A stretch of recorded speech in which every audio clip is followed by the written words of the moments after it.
Good morning, good afternoon, and good evening, everyone, wherever you're at in the world. Welcome to Last Rouse Baseball's live commentary of the Nippon Professional Baseball League. We are bringing you tonight the ball game between the Seibu Lions and the Orix Buffaloes. It'll be the second game of the three-game set. Last night, the Buffaloes won 6-0 behind Shinpita Yamashita, who picked up his third win of the year, knocking off Chihiro Samita, who is now 1-3 on the season for the Lions. Well, this ball game here is going to be getting underway in a couple minutes, and we're going to give you the starting lineups. First of all, from the visitors from Saitama, it is going to be leading off and playing in right field, number 53, Ito. Batting second and playing third base is number 30, David McKinnon. Hitting third and playing second base is number 5, Shuta Tonosaki. Batting in the cleanup spot and doing the designated hitting tonight is Takiya Nakamura. Batting fifth and playing first base is number 3, Hataka Yamakawa. Batting in the sixth spot and playing in left field is number 46, Shohei Suzuki. Batting seventh and playing shortstop is number 0, Ryosuke Kodama. Batting eighth and doing the catching is number 22, Yuto Koga. And batting ninth in center field is number 51, Manaya Nishikawa. And they are going to be facing the ace of the staff for the Seibu Lions, or for the Orix Buffaloes, I should say, are the Seibu Lions. It's going to be Yoshinobu Yamamoto. He takes to a 2-2 record to the hill. He's worked 25 in the third innings. He's allowed 22 hits, 5 runs, all of which have been earned. He has walked 6 and struck out 29, and he's got a beautiful 1.78 ERA. Well, that's your starting lineup for the Lions. Now the starting lineup for the home team from Orix. The Osaka-based club is going to lead off in playing in right field, number 61, Tokumasa Chano. Batting second and playing third base is number 6, Yu Mamune. The 3 spot and playing in left field is Kai Nakagawa. The cleanup spot and doing the designated hitting is number 4, Tomoya Mori. Batting fifth and playing first base is number 44, Yuma Tongu. Batting sixth at second base is number 8, Marwin Gonzalez. And the 7th spot and doing the catching is number 2, Kenya Wakatsuki. Batting eighth in center field is number 9, Tomoya Noguchi. At batting ninth and playing shortstop is Kataro Kobayashi, and they're going to be facing Mitsunori Takahashi, who takes to the mound with a 3-1 record. He's worked 36 innings already on the young season, allowed 20 hits, 8 runs, 6 of which have been earned. He's walked 8 and struck out 33. Well, this ball game is ready to go as Yamamoto is ready to get this one going. He rocks into the windup, and now he kicks and delivers. There is a fastball that just misses outside for ball 1. The count is 1 ball and no strikes to Ito. So we are underway here at 2:01 local time. As Yamamoto rocks into the motion and delivers, there's a breaking ball that drops in for a called strike, and the count now goes even to 1-1. So 1 ball and 1 strike. Ito batting from the right side, hitting .288 on the season with a couple of homers and 4 RBIs. There's a breaking ball swung on and missed, and the count now goes to 1-2. So a couple of breaking balls here early from Yamamoto. Has tied up the Lions batter here at the top of the order. I really like the way, I was thinking about this earlier today, I like the way that Ito plays defense.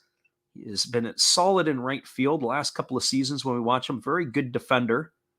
He's also played some center field at times, but more suited to the corner. There's a breaking ball that is swung on and missed, and that is going to do it. Ito is going to be retired on strikes for the first out of the inning. 1 lying up and 1 lying down, and that's going to bring out the third baseman, David McKinnon. Well, for McKinnon, he's hitting .222 on the early going. He's got 3 homers and 13 runs batted in. His batting average has slipped a bit. He's sort of nestled into that .220 range. Find a way to get hot for the Lions third baseman as Yamamoto ready to deliver. He kicks and he fires. There's a fastball taken for a called strike at the knees, and the count is quickly 0-1. So no balls and 1 strike as McKinnon looked back at the home plate umpire, probably asking if that's as wide as he goes, because that looked like it was a little off the outside part of the plate. 0-1 is delivered. It's a fastball that misses down, and the count now goes to 1-1. Certainly, if Yamamoto is going to be getting some of those calls on the outside corner, it is going to be one of those type of ones there.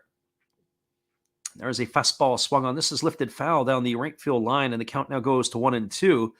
We've got room in the house, and Steve Principe. Official Nolan LaValle says excited for his first NPB live game. Let's go Lions. He's from the Plattsburgh, New York area. Welcome to you. Glad you are listening to us. And here's the pitch. It is a fastball that misses upstairs, and the count now goes to 2-2. Jordan Kinsey asked the question, what's our thoughts on the Giants-Dragons game today? We'll cycle back to that one for you, Jordan, in a couple of moments. I'll give you some thoughts as well. There's a slow breaking ball that misses outside, and the count now goes full to McKinnon. 3 balls and 2 strikes. So 1 gone here. Full count to McKinnon, and Shuto Tonosaki waiting his turn on deck as the right-hander Yamamoto gets his sign from his catcher Kenya Wakatsuki as he's ready to go into the motion. And as he gets himself set, he just steps off the backside of the rubber, and now he's ready to go. The fastball swung on. This ball is lifted foul on the first base side. The count remains 3 balls and 2 strikes. We had some struggles last night with our feed from time, and we would anticipate tonight that shouldn't be the case. But you never know sometimes. It does get you a little bit of a hassle every once in a while. Here comes the 3-2 pitch. It is a breaking ball swung on. It is grounded on 1 hop over to the third baseman, Mune. He picks it up. He fires to first, and that is going to retire McKinnon on a ground out 5-3 for out number 2. So now 2 Lions up and 2 Lions down, and that's going to bring up the second baseman, Shuto Tonosaki. Well, for Tonosaki on the season, he's hitting .296. He's got 5 homers and 13 runs batted in. The Buffaloes tonight are sporting the script across the back for the nameplate and across the front of their jerseys, all in Japanese. Normally they have the North American script, the written English on the jerseys, as there's a fastball that misses outside for ball 1, and the count is 1-0 to Tonosaki. Tonosaki enjoying a nice season, as we say, hitting just shy of 300. There's a fastball that's taken for a called strike, and the count now goes even to 1-1. So 1 ball and 1 strike to the Lions' right-handed hitting second baseman. Yamamoto gets the sign from his catcher Wakatsuki and now delivers. There's a fastball that just misses inside, and the count goes to 2-1. Defensively tonight for the Buffaloes, from left to right field, its left fielder is Nakagawa, the center fielder is Noguchi, and in right field it is Chano. Around the horn at first to third, it's Tongu at first. The second baseman is Marwin Gonzalez. The shortstop is Kirbiashi and Mune at third, with the battery of Yamamoto and Wakatsuki. As there's a fastball that's been taken for a called strike, and the count is even now at 2-2. So 2 balls and 2 strikes to Tonosaki. Yamamoto wasting no time. He rucks and delivers. There's a breaking ball swung on. It is grounded foul just past the third base coach's box. That's going to keep the count at 3 balls and 2 strikes. Friend Gracie Lynn is in here. She says, I'm late, but here as promised. We thank you for jumping in here tonight as well. Got the double header for Gracie as she's going to be watching some late night soccer. Here comes the pitch. It's a slow breaking ball delivered. Grounded through the 4-hole into right field. A nice piece of hitting by Tonosaki to stay inside the ball. Keep his weight back and punch it through the 4-hole. And he's aboard with a 2-out single. And that is going to bring up the designated hitter, Takeya Nakamura. Well, for Nakamura, he's hitting .347 on the early going. He's got 7 homers and 14 runs batted in. The big fella here is drinking from the fountain of youth, so to speak, as he is pushing 40 years old. He's been thrust into the lineup, of course, with Yamakawa being out for quite a bit. Has had some opportunities, and he's made the most of it. He'll be 40 years old in August, and the pitch is a split-finger pitch swung on and missed. The count is 0-1. He, over the course of his career in his younger days, he hit over 40 home runs a couple of times, back-to-back years, but that's a distant memory back in 2008 and 2009. He repeated the feat in 2011. After that, he hit a few times in the 30s and a bunch of times in the 20s. There was a split-finger pitch swung on and missed. And the count now goes to 0-2 to Nakamura. But for the most part, his best years are in the rearview mirror, but he's been drinking of the fountain of youth this year with the 7 home runs already in just 23 ball games. So whatever he's been drinking and what's ever been in his water, keep drinking it. It is supplying the power here. Here comes the 0-2 pitch. As it's on its way, it's a fastball swung on. It is grounded just past the bag, foul on the third baseline. It's going to keep the count at no balls and 2 strikes. Our friend Steve Rademacher in the house and Fox 12 in here as well. Back to Jordan Kinsey's question earlier. He says, what about your thoughts on Yamuri and Chinichi today? Well, our thoughts on those 2 teams last night was the bullpen for the Giants really let them down. They were not able to hold that 3-2 lead in the 8th inning. The pitch is on the way. It's a fastball that misses up to Nakamura. It's now 1 ball and 2 strikes. And sometimes that's exactly what it takes, is a little bit of, I guess we would say, a little bit of pitching there. What holds it in? There's a breaking ball that swung on and fouled away. The count is 1-2 to Nakamura. Thinking about the pitching last night, and it was looked like it was going to be in the bag there at one point for the Giants. Of course, all game off with a home run. So that is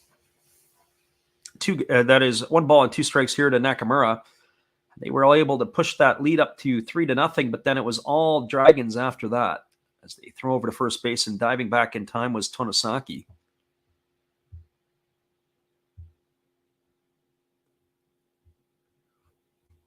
So 1 ball and 2 strikes as the right-hander Yamamoto works to the set position. He checks the runner.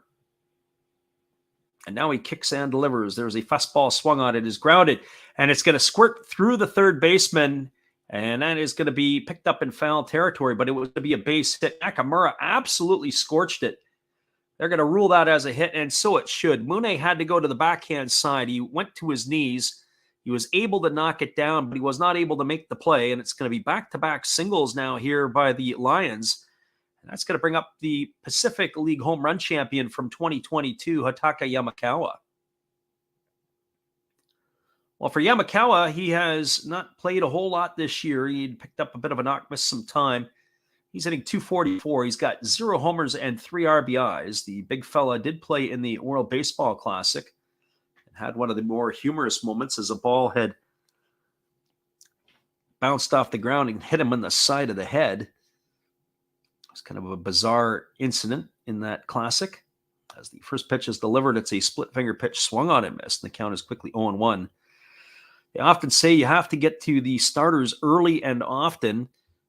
If they can get into a groove like this, it would be a night that we would be in a problem here, at least for the Seibu Seibu Lions, because Yamamoto could stick it to you over the long haul. Here's the 0-1 pitch as he checks the runner Tonosaki at second and delivers. It's a fastball swung on. It is chopped right back to the pitcher Yamamoto. He fields it on the run. He flips it to first, and that is going to retire Yamakana. Ground out 1-3 for the 3rd out of the inning. Well, the Lions had no runs in the inning. They did get a couple of hits. There was no errors, and there were 2 left aboard. We are through a half inning. Your score is the Lions 0. The Buffaloes coming to bat. Stick around, everybody. We'll be back with the call at the bottom of the 1st inning in just a couple of moments. Appreciate you guys for bouncing in here with us tonight. We'll be right back after this.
Welcome back, everybody. It is going to be the Buffaloes coming to bat here in their half of the 1st inning. It'll be Chano, Mune, and Nakagawa to face the right-hander Mitsunori Takahashi. Takahashi has been absolutely brilliant this year in his 5 starts. He's averaging just over 7 innings a start. He has a 3-1 record. He has allowed 20 hits. He's walked 8 and he has struck out 33. So that means the whip is below 1, which is very, very good for a starter. That would be in the class of a Max Scherzer or a Clayton Kershaw or an Aaron Nola in their best years. That is what he is doing in the first 5 games out of the gate in 2023.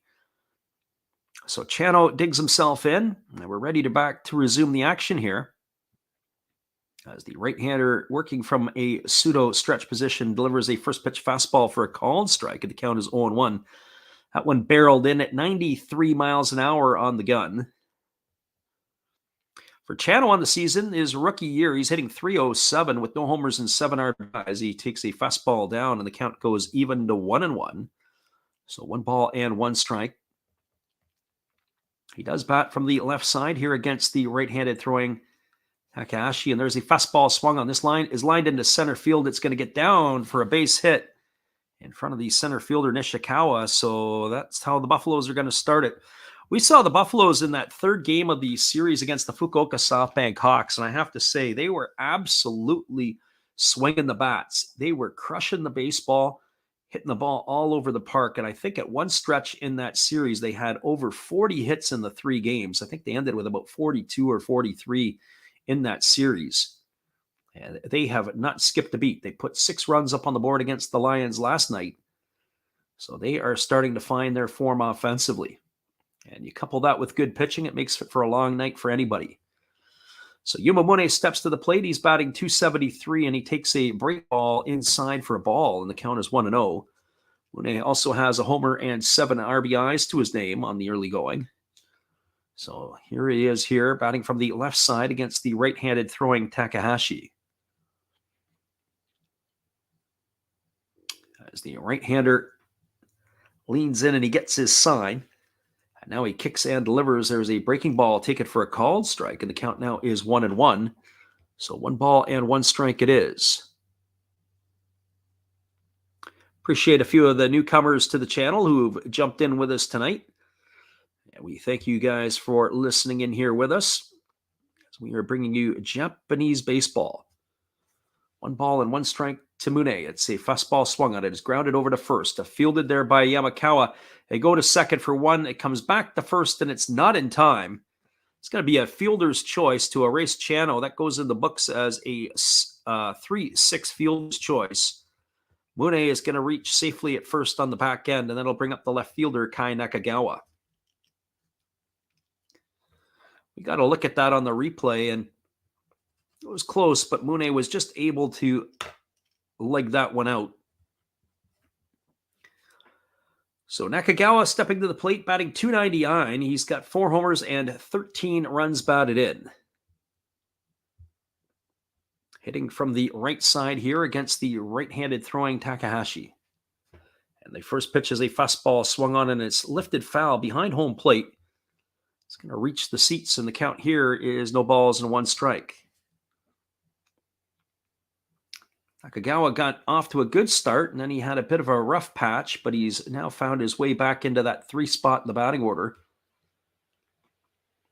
He is another one of the players who has maybe benefited by the fact that Masataka Yoshida has left the ball club, getting to move up in the batting order here quite regular. There's a breaking ball that drops in for a called strike, and the count is 0-2. One player not in the lineup again tonight is Yutaro Sugimoto. Don't know what his status is. He wasn't on the game sheet the other night. We haven't looked to see who is on the bench yet for this one. As the right-hander Takahashi delivers, it's a breaking ball swung on and missed. Nakagawa goes down on strikes. He's erased for out number 2. That's going to leave it all up to the designated hitter, Tomoya Mori. Well, for Mori on the season, he's as advertised. He's batting .305. He's got 5 homers and 14 runs batted in. Big fella gets onto the hill here, and he's ready to go again.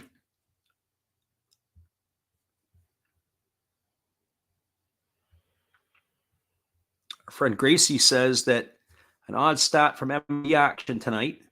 16 of the 30 teams scored either 4, 5, or 6 runs, with 8 of the 9 that scored 4 losing. That's interesting.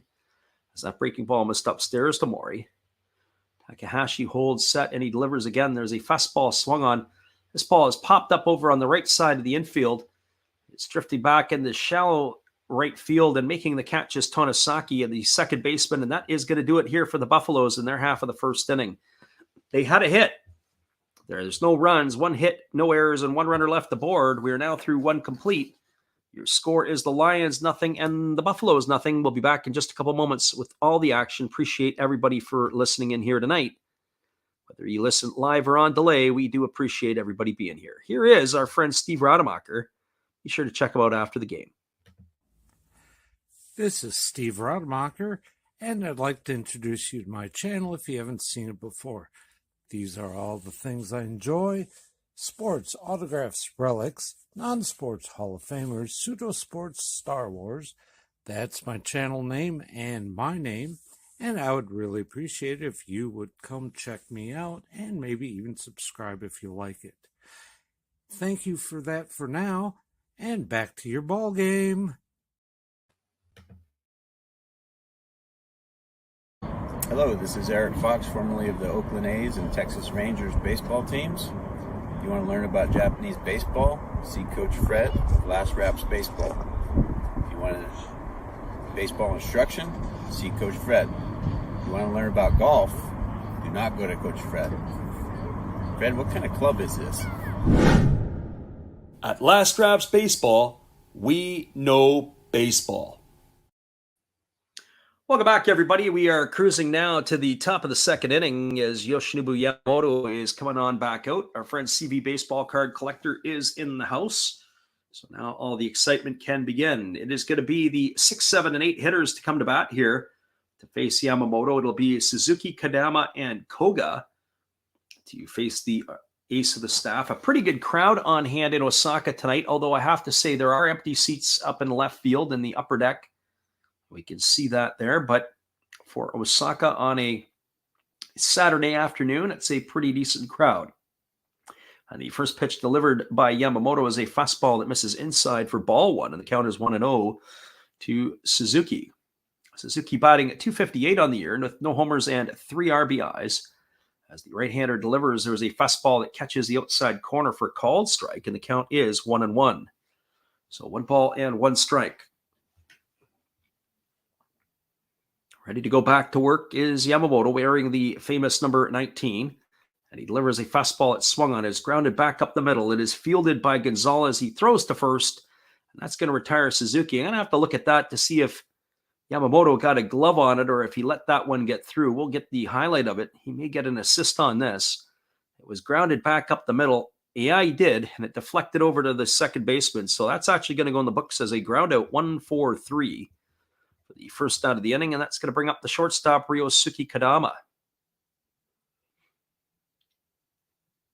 So for Kadama, he is batting .250. He's got no homers and 5 RBIs. There's a fastball swung on it. It is rolled over to short. Kobayashi fields it as he's moving to his left. He throws to first, and that is 2 up and 2 away, as that's going to go in the books as a ground out, 6-3 for out number 2, and that'll bring up the catcher, Yuta Koga.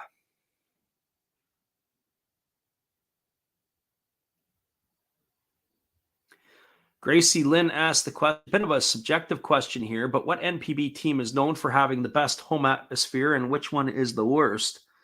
Well, there is, I guess, a couple of schools of thought on that. Traditionally, the Orix Buffaloes are not exact. They don't have the biggest of following. There's a fastball taken for a called strike. They actually were a merger of the Kintetsu Buffaloes and the Orix Blue Wave a number of years ago, which came together as the Orix Buffaloes. There's a fastball that misses outside for a ball, and the count is 1-1. I believe it was the Kintetsu Buffaloes played their home games in Osaka, and it was in Kobe where the Orix Blue Wave played their games, as that fastball swung on and fouled away. And they really don't have the following like some of the other teams have, and that's kind of been their knock. They don't sell out all the time. They don't get a lot of fans into the stands. Sometimes they get criticized for that. There's a fastball that misses down, and the count now goes to 2-2. On the flip side of the coin, when you think of teams right now like the Hokkaido Nippon Ham Fighters, despite the fact they've got a nice, beautiful, brand new stadium, they have had some very good players over the years, but there seems to be a conception that they don't do particularly well either. There's a breaking ball taken for a called third strike, and that is going to retire Koga for out number 3. Well, the Lions go quietly in their half of the second. No runs, no hits, no errors, nobody left aboard. I'll save my thoughts for more of that when I come back in just a moment on Gracie's question. Your score as we move to the bottom of the second inning, it is 0-0. We thank you all for listening in here tonight. We'll be right back after this from our friend Steve Rademacher. Oh, hello. Oh, hey. Yep. I'm just sitting here listening to Freddie call another game here on YouTube. Oh, yeah, going really good. He's calling a great game. Really exciting. Lots of stuff going on. You're lucky it's commercial break right now. I got a second. Oh, yeah, of course I'm having a cold one. Oh, yeah, got plenty of videos coming up this week. You should stop in, check them out, leave a like, tell other people. But, Freddie's coming back. I got to go catch the game. I will check in with you later. You have a good night, buddy. Bye. That's right after the game. Be sure to go check out Steve Rademacher. He is approaching the 500 subscriber mark, and we like to give him the support as he supports us in many different ways. We'll be right back in 30 with all the action.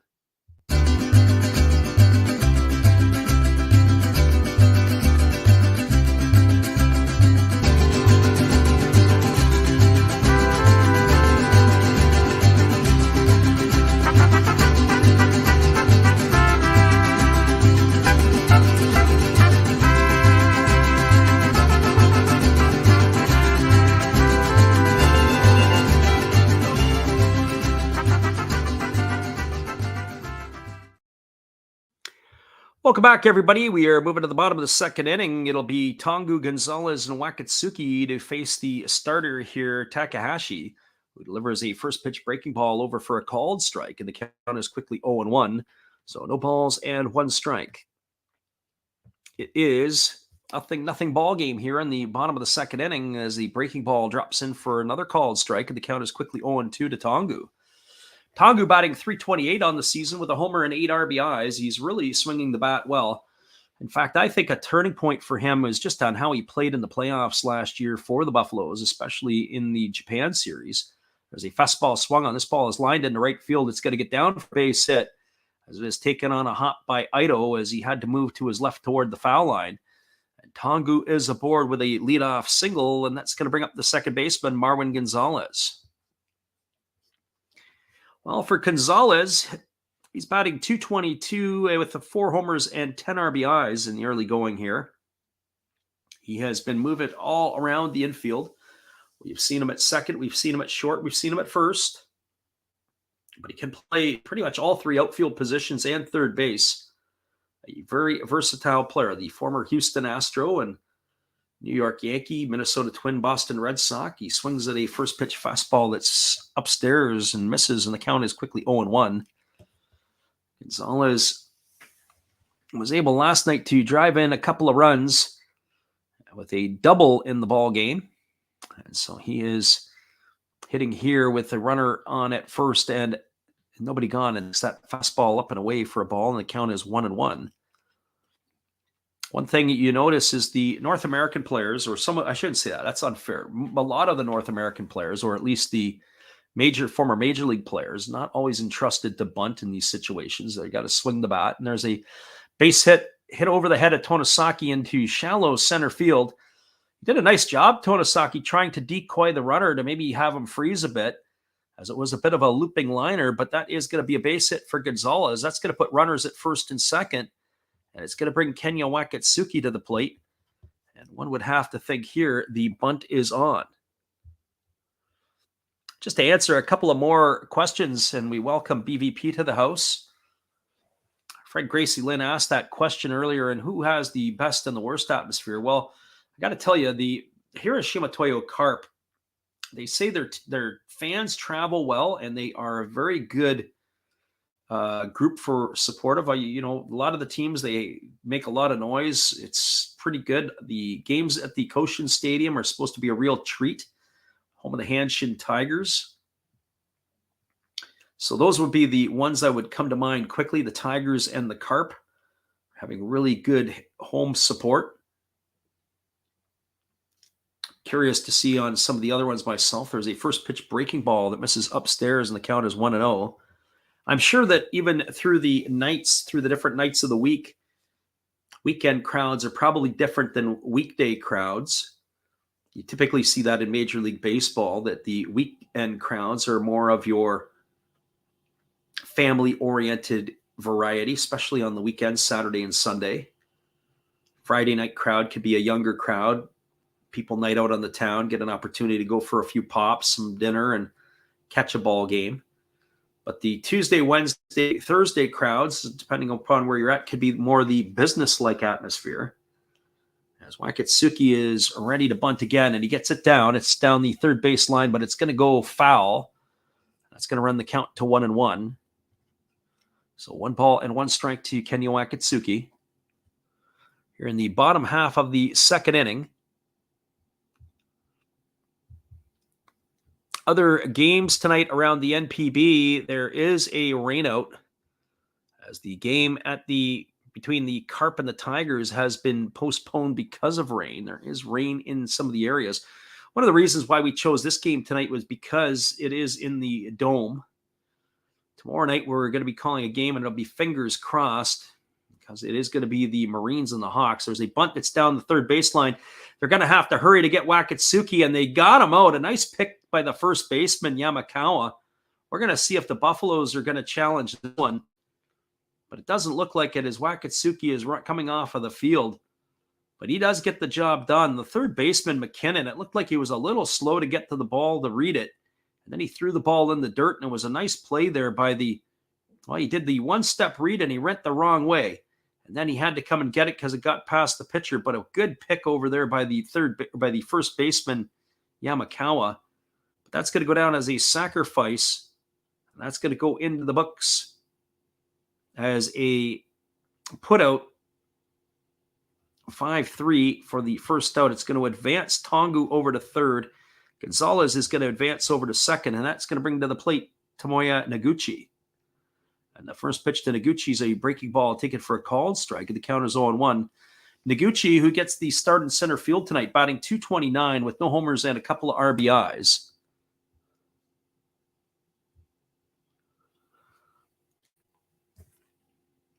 Friend Shotgun Shell asked the question, says, which stadium has the best view? I guess that's an interesting one as well. There's a fastball swung on it, has popped up on the infield. Camping out underneath it is the shortstop Kadama, and he's going to bury that one away.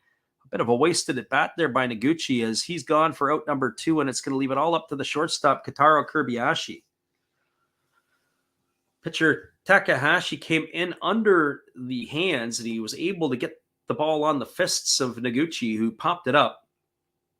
He is in the books for out number 2, and that's going to leave it all up to Kataro Kirbiashi. I'm not sure, Shotgun Shell. I think only 8 of the 12 teams have the view and the sight lines that you're looking for, as there's a fastball that is swung on and fouled away, and the count is quickly 0-1 to Kirbiashi. Gracie says, I can second that about MLB crowds. Saturdays usually the more lively, and Wednesdays are pretty dull.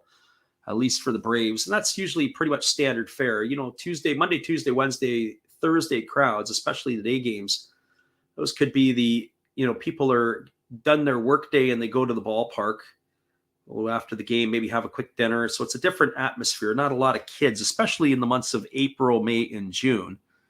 As that breaking ball misses outside to Kirbiashi, and the count is 1-1. So here comes the 1-1 pitch as the right-hander holds set and now kicks and delivers. There's a breaking ball that drops in for a called strike. The count is now 1-2. Gracie says, I've been to games on each day of the week, so that's how she's made her determination of that. Yeah, usually I try to get to the getaway days, and sometimes the getaway days, if it's a midweek game for the Mariners, you'd get the odd kids that are there. but mainly it's more of an adult-based crowd. There's a fastball swung and fouled away, and the count remains at 1-2 to Kobayashi.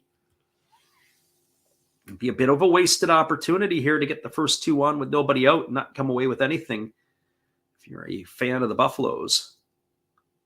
So 1 ball and 2 strikes. Kobayashi batting from the right side against the right-handed throwing Takahashi, who delivers a split-finger pitch that is swung on and missed. It is down in the dirt. Up comes the catcher, Koga, who throws to first, and that is going to retire Kobayashi. Goes in the books as a strikeout, 2-3 on the putout, and that will do it here for the second inning for the Buffaloes. Well, the Buffaloes get a couple of hits. No runs, 2 hits, no errors, and 2 stranded aboard. We're now through 2 complete. Your score is the Lions 0 and the Buffaloes 0. Hang tight, everybody. We'll be back here in just a couple moments. We appreciate everybody for listening in here tonight. We'll be right back after this.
Welcome back, everybody. It's going to be the 9, 1, and 2 hitters in the batting order to come up for the Lions here. That means Nishikawa, Ito, and McKinnon to face the right-hander Yoshinobu Yamamoto. So it is the 9, 1, 2 hitters here. For Nishikawa on the season, he's batting .250. No homers, no RBIs. He gets the nod in center field tonight. He hits from the left side against the right-handed throwing Yamamoto as we're ready to resume the action. Only 3 for 12 on the season for the young left-handed hitting center fielder. As the first pitch from Yamamoto is ready to come here. And the pitch is on the way. It's a fastball that misses down and in. And the count is 1-0. Interesting to watch Yamamoto's mechanics. He really doesn't have the leg kick that he's had the last couple of years. In fact, it's almost like he's rocks straight back, and then he just slide steps into it, even though it's a windup, as there's a fastball delivered. It is grounded softly to Gonzalez at second. He flips it to first, and that's going to be a ground out, 4-3. I don't know if I can describe that any clearer, but as I said, it looks like a slide step from the windup. And that's the best way I can describe it, because he really doesn't have this big leg kick. In years past, he would have the leg kick and he would pause and he would hold it at the top of the delivery, much like you would see Marcus Stroman or Johnny Cueto in a big league game. But that is not what Yamamoto was doing this year. And there's a fastball that misses down and in. The count is quickly 1-0 to Ito. Ito batting .286 on the season with a couple of homers and 4 runs batted in. As the right-hander Yamamoto delivers, it is a breaking ball taken for a called strike, and the count is now 1-1. So 1 ball and 1 strike it is. I know to be followed by David McKinnon here in the third inning. As the right-hander Yamamoto kicks and delivers, there's a fastball swung on. It is chopped up the middle. It is fielded by Kobayashi over the bag at second base. He throws to first, and that is going to retire Ito on a ground out, 6-3 for the second out of the inning. So 2 up and 2 away, and that'll bring up David McKinnon. Fred BVP says he wishes it was a Baystar game or that they played earlier, but he's getting a game in nonetheless. We appreciate everybody who has stopped into the channel tonight. And for those who also listen on delay, also for you folks, whether you listen live or on delay, we appreciate everybody who check in. We have been getting quite a few more delayed listeners this year, which is more exciting for the channel, not always listening to it live, picking it up the next day. As the first pitch fastball to McKinnon is swung on and fouled away, and the count is quickly 0-1. McKinnon grounded to third his first time up. His average has dropped to .220 on the campaign. As Yamamoto ready to go back to work. He rocks into the windup and delivers. It's a fastball that's swung on and foul tipped away. That one pumped in at 94 miles an hour, and the count now is 0-2 to McKinnon. I think at that last pitch, I think I would probably come right back with the old splitty right here. See if they could bury McKinnon away. Here comes the 0-2 on the way. And that's exactly what Yamamoto was thinking, but that pitch missed outside, and the count is now 1-2. So 1 ball and 2 strikes to David McKinnon. Gracie, going back to Gracie, she said school in the South nearly ends, or mostly ends near the end of May. So day games are in June, have a lot more kids than maybe most teams. As that pitch misses down, and the count is now 2-2 to McKinnon. And here's the pitch. It is a breaking ball that misses down. They appeal over to the first base umpire, but they say he didn't go. That runs the count now to 3-2. Gracie says the time zones are such a pain, it makes it quite difficult to catch live, especially if you have to work or school the next day. Well, unless, of course, you live on the West Coast. It's the best of both worlds. When I used to live back east, the night games always were at 10 o'clock. There's a breaking ball that misses inside, and McKinnon is going to get aboard with a 2-out walk. That is going to bring up Shuto Tonosaki to the plate. I used to live in the Eastern time zone. All the games on the West Coast would start at 10 o'clock. So if you had to get up to work the next day, you might catch maybe the first 3 or 4 innings, and then the lights are out and you're sawing logs. But of course, as times change and as things go on, it makes it a little bit different. So McKinnon is the runner at first with 2 gone, and Shuto Tonosaki here at the plate.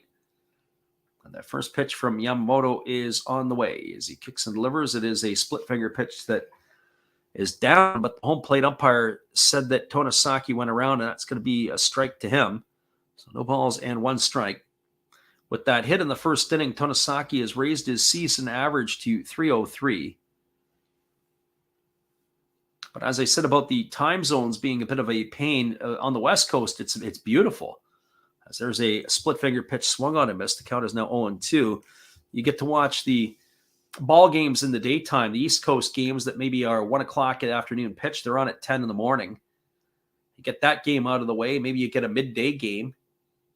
And then for me, at least anyways, because a lot of my work is done in the evenings as opposed to or on the weekends, I get a chance to sometimes get 2 games and come home and watch the Japanese stuff late night. Like today, there's a fastball swung on and missed.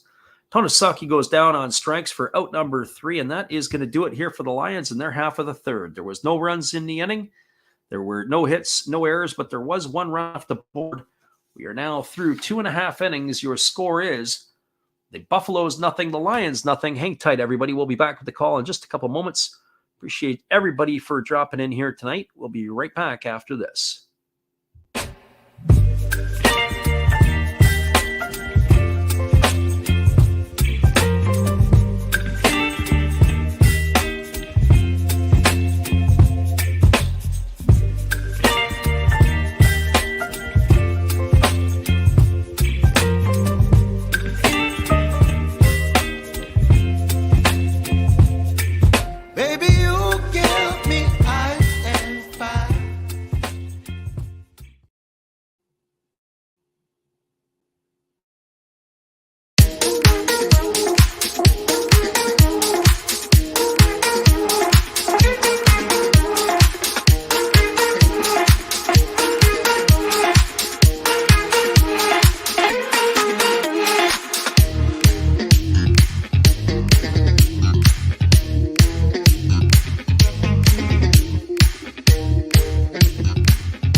Welcome back, everybody. We're moving to the bottom of the third inning, and coming to bat for the Buffaloes will be the top of the order. That means Chano, Mune, and Nakagawa. You face the right-hander Mitsunori Takahashi. Our friend Gracie Lynn says for her, the NPB games and the day games start at midnight, and the night games are at 4 a.m. as there's a breaking ball delivered, taken for a called strike. The count is 0-1 to Chano. Chano 1 for 1 tonight. He singled and was raced on a fielder's choice. He's pulled his average up to 314 on the early going here. And there's a split finger pitch swung on and missed. Count now goes to 0-2. And for us, it's a little bit different. Obviously, the 10 a.m. or 10 p.m. first pitch for the day games, and the afternoon games were a 2 a.m. first pitch. So for 10 p.m., that's not so bad, as there's a fastball that misses inside, and the count is now 1-2. Gracie said, going back to something she talked about a couple of weeks ago, you'd think ESPN would pick up the NPB games, or at least the day games, that there's a fastball that misses down and away, and the count is 2-2. It's kind of funny that we're in the golden age of television. We talked about this on one of our previous streams, but it's almost like people aren't watching it. And what I mean by the golden age of television is that the technology with some of the stuff that we have today is absolutely outstanding. As that split finger pitch is swung on and fouled away, and the count is 2-2. But because we've got the internet, because you have so many other ways in which to get your media, people don't necessarily have to turn on the television set when they could get it from their phones, their iPads, their iPhones, their Android devices. There's a fastball swung on. It is grounded over to short, fielded neatly by Kodama. He throws to first, and that is going to retire Channel on a ground out 6-3. So 1 up and 1 away, and that's going to bring up the third baseman, Yuma Mune. But to your point, they could pick up the feed and say, "Hey, we're gonna offer this late night," because what people do watch and what they do say, the cousin to ESPN is TSN up here in Canada, and what they talk about is how people are interested in live sport. They want to see it live. They don't really come back and watch the delay as frequently as you would think. The first pitch is a fastball taken for a called strike, and the count is 0-1. So people are interested in watching the live games as they are presented, as opposed to the other stuff. Here's the pitch. It is a breaking ball that misses. Oh, it doesn't miss. It does miss down. That's going to be a ball. The home plate umpire stiffened up like he was going to go up with the right hand. I think it even fooled him. That's going to be 1 ball and 1 strike to Yuma Mune. Mune 0 for 1 tonight, bounced into that fielder's choice back in the first inning, takes a fastball up and away for a ball, and the count is now 2-1. But with that idea of being able to listen or to watch live sports as opposed to on delay, appeals to most people. So to Gracie's point, why would ESPN not want to pick up the KBO or the Japanese League, or for that matter, even Japanese horse racing in the middle of the night, because people would probably prefer to watch that live. As that breaking ball is swung on and fouled off of Mune, as he's going to take a tour of the outside of the batter's box to try to walk it off. He fouled that off his left leg.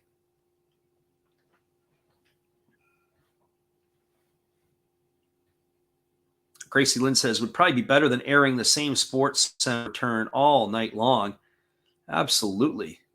There's a fastball that misses down, and the count is now 3-2. But the only problem to that is what some of these leagues would want for the rights. Now, mind you, you would think that the Japanese are not going to charge a huge spot for baseball being played in the middle of the night to ESPN. And you would also think it would be a source of revenue for ESPN with all the commercials. There's a fastball that misses upstairs. It's going to be ball 4. And that is going to be a base on balls for Yuma Mune. So 1 out walk, and that's going to bring up the left fielder, Kai Nakagawa. Our friend Shotgun Shell says probably because everybody's gambling. Well, you're kind of right. If people are in there looking for stuff to gamble on, then that's what you're going to want to do, is you want to see the live stuff. You don't want to see the rerun. I mean, who cares about the 1974 Kentucky Derby? We've already watched that. Not that there's anything wrong with the Kentucky Derby from 74, but most people want to see the live stuff going on, whether it's Aussie Rules football or NRL rugby. In the middle of the night, let's bring it on. So here comes the offering from the righty Takahashi. It's a fastball that piles in for a called strike. The count is 0-1 to Nakagawa.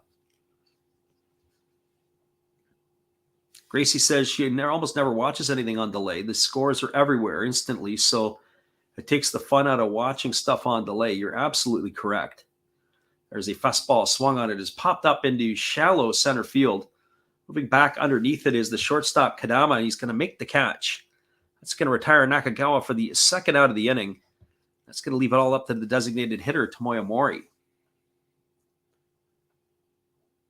Our friend Shotgun Shell says TVG for horse racing. The Chihuahuas are racing tonight for the Cinco de Mayo. There could be a lot of interest over there. As it is Cinco de Mayo, and that is where some people are celebrating. So Tomoya Mori steps to the plate. He popped out to the second baseman his first time up to end the first inning, and the first pitch is on the way. It's a fastball swung on and fouled away, and the count is quickly 0-1. Mori entered the ballgame tonight with a .305 average. He's got 5 homers and 14 RBIs. Our friend Breathe Deep says the Bay Stars and Swallows over-under at 7.5. I'm not sure who's pitching in that game. I'll take a peek at that. There's a fastball that misses upstairs, and the count goes to 1-1. Last night, that game was quite the seesaw affair. Looks like it is Hamaguchi against Ogawa. The Bay Stars have been offensively doing pretty good. The Swallows, they've been pretty impotent on the offensive side of things as that fastball is swung on and fouled away. And the count now is 1-2 strikes. That game last night ended up 10-9 for the Swallows. Came behind to beat the Bay Stars. But as a whole on the season, the Swallows are only hitting .223. There's a splitty that misses down and away, and the count is now 2-2. They have the worst batting average in the Central League. And then on top of it, now their ERA has been fluffed up. They've got the second worst ERA. Only team that is worse and significantly worse has been the Yomiuri Giants. They cannot pitch. The Giants, that is. So 2-2 strikes to Mori. Takahashi is signaling to his catcher that he wants the signs to be redone. He's got a bright green glove. It stands right out, does the pitcher. And there's a fastball that swung on and missed. And Mori is down on strikes for out number 3. And that is going to do it here in the third inning. Buffaloes, no runs, no hits, no errors, but they do stand a runner on board. We're now through 3 complete. Your score is the Lions nothing, the Buffaloes nothing. We got a pitcher's duel brewing here. Hang tight, everybody. We'll be back in just a couple moments. We'll continue to talk with the chat. We'll be right back here in just a couple moments. Appreciate you all for listening in tonight. Here is our friend Steve Rademacher. Be sure after the game to go check him out. Hello, guys. Thank you for joining Freddie here on his baseball game. And I'm Steve Rademacher, and my channel is really all about everybody, including all my international friends. We have such stuff as non-sport packs from Canada, the OP Cheese. We have the Greek Freak. We have money from around the world. We have Lira. We have Yen. We have francs.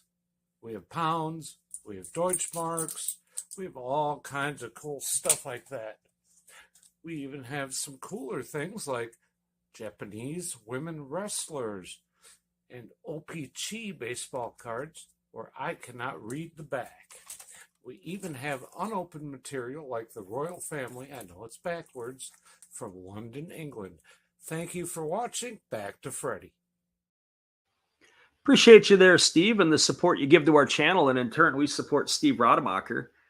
But I never did really answer Breathe Deep's question in the last half inning. He says, hey, over or under on the question of who that's going to be tonight for those two staffs. So I would probably be leaning in this one, obviously, with the big slugfest that happened last night.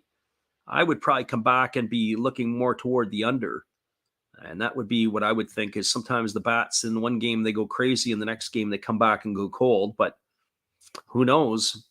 Both of those teams, the Bay Stars, have been playing pretty well lately.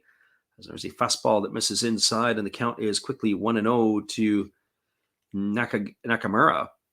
Takeya Nakamura, 1 for 1 tonight, singled his first time up, raising his season average to 355. As that fastball misses down and away, and the count is now 2-0. As we said, the soon-to-be 40-year-old is having a renaissance-type season, getting better like a fine wine with age. There's a fastball taken for a called strike, and the count is 2-1. I wonder if you could say that about sake. If sake ages as well as does the red wine from the California, maybe French or other regions of the world that are famous for their wines. There's a fastball swung on, is grounded over to short, fielded by Kobayashi. He's going to have time to nail the slow-footed Nakamura, and that's going to go down as a ground out, 6-3.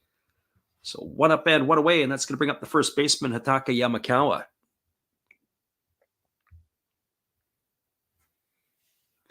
Our friend BVP says he doubts anyone had Imanaga giving up 3 home runs last night. That's not something that happens very often.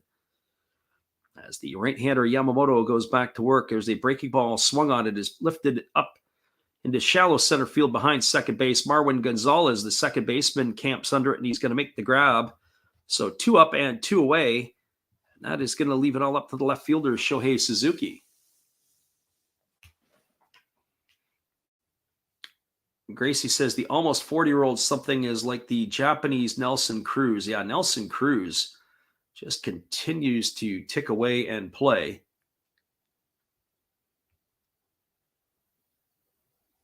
Friend Shotgun Shell says he lives where Gallo wine comes to be. As there's a first pitch fastball that just misses outside for a ball, and the count is 1-0 to Shohei Suzuki. Just a note, our friend Shotgun Shell sent me over a little infomercial to run off. It's kind of funny. As there's a fastball, it's taken for a called strike. The count is 1-1. I haven't done it yet. What I have to do there, Bill, is I got to get it up onto the YouTube channel, and then they'll do a run on it to see if they're going to ding me for a violation or not on any of that stuff, as there's a fastball taken for a called strike. So I get to test it out that way first to see if there's any restrictions on it. If ESPN may not necessarily like it, if I put it into my live, then I have to go cut it out afterwards. There's a fastball swung on and missed. Suzuki down on strikes. It's a 3-up, 3-down inning for Yamamoto. No runs, no hits, no errors. Nobody left the board here for the Lions in their half of the 4th inning. We're moving to the bottom of the 4th. It is the Buffaloes no score and the Lions no score. Lots of action still to come in this one. We'll be back here in just a couple moments. We appreciate you guys for jumping on board with us here tonight. Hang tight, everybody. We'll be right back after this.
Welcome back, everybody. We are moving here to the bottom of the 4th inning. It's going to be Yuma Tongu, Marwin Gonzalez, and Kenya Wakatsuki to come to bat to face the starter here, Takahashi.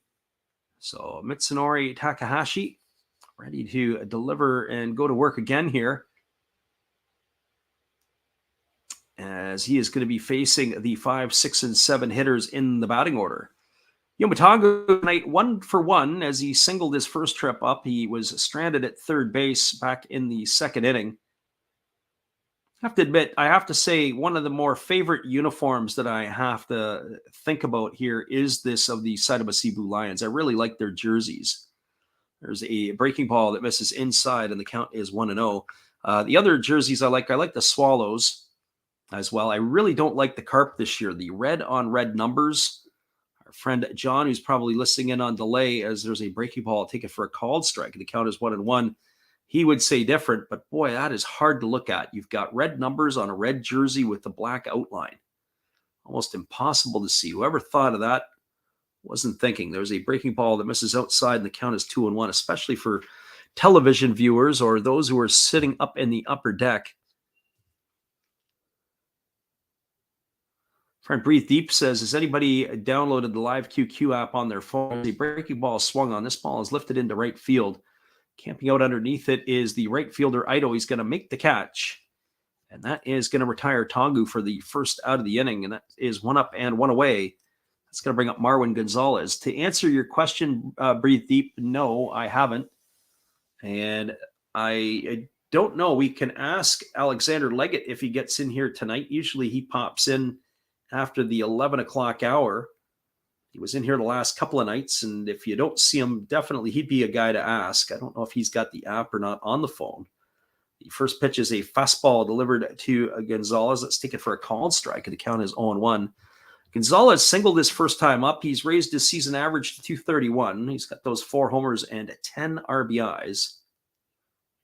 Right-hander against the left-hander, and there's a breaking ball that misses outside, and the count now is 1-1. Gonzalez is a switch hitter. We've had a chance to see him. I haven't really seen the split stats on him in the NPB, if he's better from one side or the other. There's the 1-1 pitch on the way. It is a breaking ball swung on, tapped slowly foul over on the first base side. The count is now 1 ball and 2 strikes. He might be your best option to ask. There was somebody else in here that was talking about it as well a couple of weeks ago, but it wasn't one of those guys. I can't remember exactly who it was. So 1 ball and 2 strikes it is, as Gonzalez bats here with 1 gone. And there's a fastball swung on and lifted foul over on the third base side. And the count goes now to 1-2. 1 ball and 2 strikes. There is 1 rainout tonight in the NPB, as that game between the Carp and the Tigers has been postponed because of rain. The late start is going to be at the Jinju Stadium between the Bay Stars and the Swallows, as a breaking ball misses outside, and the count now goes to 2-2 to Gonzalez. Other scores from around the NPB tonight, also in the Pacific League, the Marines have a 1-0 lead over the Hawks. It's in the bottom of the third. In the top of the fourth, the Eagles are flapping their wings again tonight. They have a 2-0 lead over the Fighters. The only score in the only game going on in the Central, it's 1-0 Giants over the Dragons. That's in the top of the 5th inning. So only that game is quicker than this one here so far. There's a breaking ball that is down the right hand of the home plate umpire, goes up, and that's going to ring up Gonzalez as he felt he went around too far. He has gone for out number 2. 2 up and 2 away, and that's going to leave it all up to the catcher, Kenya Wakatsuki. Well, for Wakatsuki tonight, he officially does not have a at-bat. In his first plate appearance, he had a sacrifice bunt to advance runners into scoring position, but he was not able to collect himself a official plate or official at-bat. There was a fastball that misses outside, and the count is 1-0. Wakatsuki is having a pretty good year. He's batting .333. He's 14 for 42. No homers and a couple RBIs, as that fastball is swung on and fouled away. So Gracie asked the question. She says, goofy question. She says, what is Live QQ? It's a streaming site. I think it's Chinese, all in Chinese, and they stream different types of games and stuff. As that fastball misses down and the count is 2-1. You have to be able to cycle through it. A lot of people, what they do is they will choose that particular channel and they sync it up to the live feed of what we're doing. So 2 balls and 1 strike as Takahashi delivers. It's a fastball swung on and it's driven foul into the seats down the right field line. That's going to run the count now to 2-2. So sometimes what people will do is, because there's really no English broadcast of games. There was last year or a couple of years ago that on the NPB Pacific League, you would get the odd time on YouTube. They would show up and they'd be doing a game. As that fastball is swung on and fouled away, and the count now is going to remain at 2 balls and 2 strikes. I have to say the Canadian feed of the Olympics, when the Olympics were in Japan, and the broadcast that was the feed that was being given, was really, really difficult. First thing is the names of the players, not knowing the names of the players as much. There's a fastball swung on and it's line foul over on the right on the first base side, keeps the count at 2-2. The lack of knowledge and breadth of the announcer was somewhat embarrassing. I don't know who was doing the job of that. And then the third part is also the lack of research. I mean, you're going to do that job and you just don't have enough meat on the bones for the players that you're covering. And there's a fastball swung on and fouled away. And the count is 2-2. Now, in fairness, sometimes when we jump around and we're calling the different teams, you don't always get to follow the one. If you're following one team all the way around, you really get to know the team really, really well. As there's a breaking ball swung on and fouled away. And the count remains at 2-2 to Wakatsuki. And then in some ways, that's what I kind of try why we do more of the Pacific League than the Central League is when I call a game in the Central League, I know the bigger name players, but I don't know the depth of the group like I do in the Pacific League. And that sometimes is where you're at a disadvantage. The disadvantage is that in the Pacific League, you do a stretch of games where you might see the Buffaloes 5 times out of 8, and then you don't see them for a little bit. We haven't called as many hot games as I would like to this year. That's just the way it goes sometimes. Just doesn't always work out because of the start times. Friend Gracie says, following foreign leagues is always rough. Can't speak or read any language but English. And here's the 2-2. It's a fastball swung on and lifted foul into the seats down the right field line. So 2 balls and 2 strikes. It remains to Wakatsuki. That doesn't mean much, though, Gracie, because there's always enough English translated sites. You can use Google to translate the sites, and you can kind of get the gist of it. As there's a fastball swung on and fouled away. This is turning into quite the at-bat here for Wakatsuki. This is going to be pitch number 11 coming up right now. So giving Takahashi a battle. So, for example, if you are wanting to get some post-game information or whatever it might be, there's a breaking ball swung on. It's grounded over to short, fielded by Kadama. He throws to first. That's going to retire Wakatsuki on a ground out 6-3, and that is going to do it for out number 3 here on the 4th. No runs, no hits, no errors. Nobody left the board for the Buffaloes. We're moving to the top of the 5th inning. Score is still locked up at 0s. We'll be back in just a couple of moments. I'm going to have to jump out and get myself another round of Halls or something. But that is going to be where we're at. Maybe we should get Halls to sponsor this stream as well. Hang tight, everybody. We'll be back in just a moment. This is our friend Matt. Good evening, ladies and gentlemen. Namaste. Hey, I hope you guys have been enjoying the game. My name is Hollis. I've got a YouTube channel called Another Hollis Build. I love baseball cards. I open up brand new product for you guys. I open up old stuff. I do breaks. I do auctions. All kinds of stuff concerning baseball. I'm Friars faithful, Padres to the end. I also love Garbage Pail Kids and my animals. I have a ton of animals. It's like a mini petting zoo here around my house. I also love my city. San Diego, baby. I'll take you all around the city and show you what's up. If you guys dig stuff like that, cruise on over and check it out. It's Another Hollis Build. If you dig it, subscribe. I'd really appreciate to have more follow me along on the journey. Hey, either way, you guys have a wonderful day or a beautiful, beautiful evening. No matter which one it is, make sure that you make it great, my friends. Big up Last Raps Baseball. Yeah, Freddie, let's go. One love and peace. Yeah, man.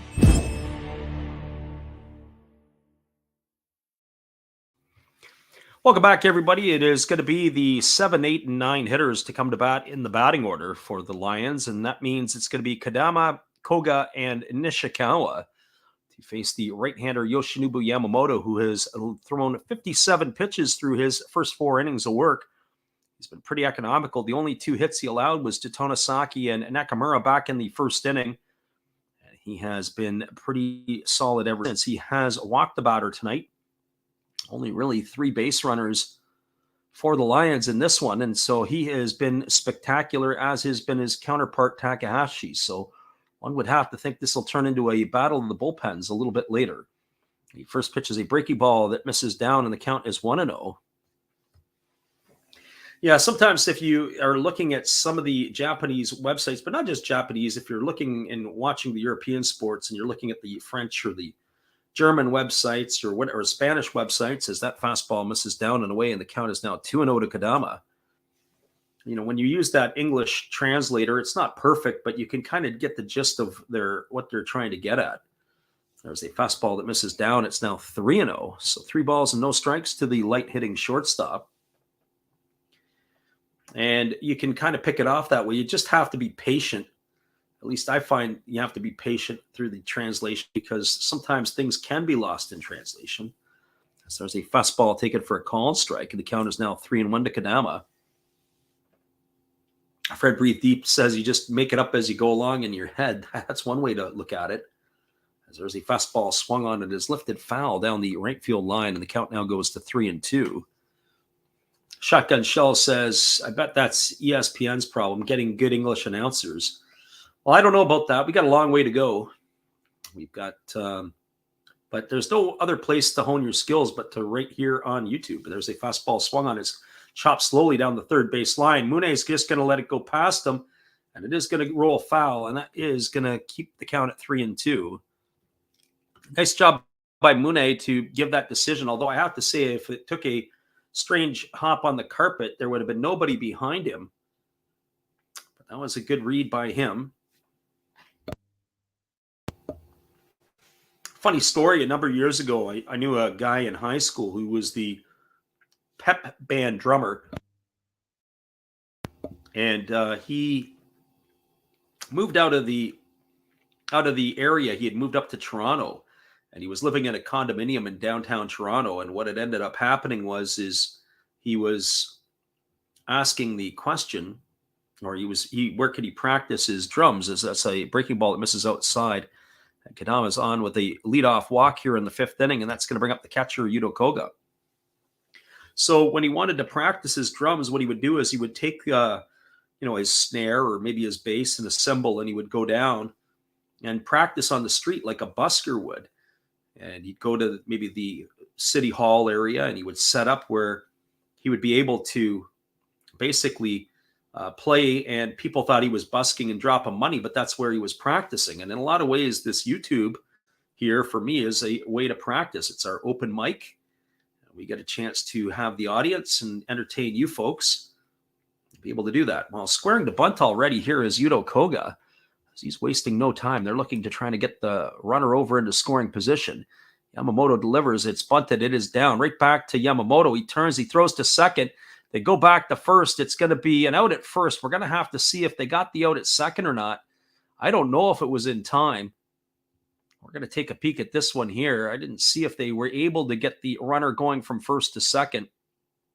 They did get the trail runner. Let's take a look at this one again on the replay.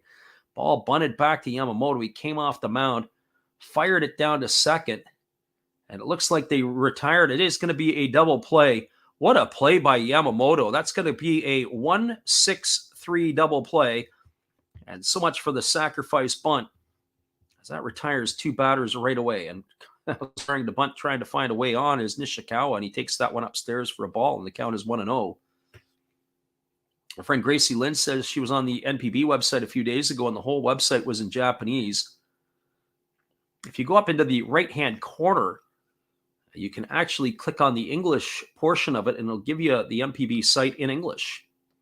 As that breaking ball drops in for a called strike, and the count is 1-1. Now, mind you, some of the translations are kind of funny. You'll get to see some of that.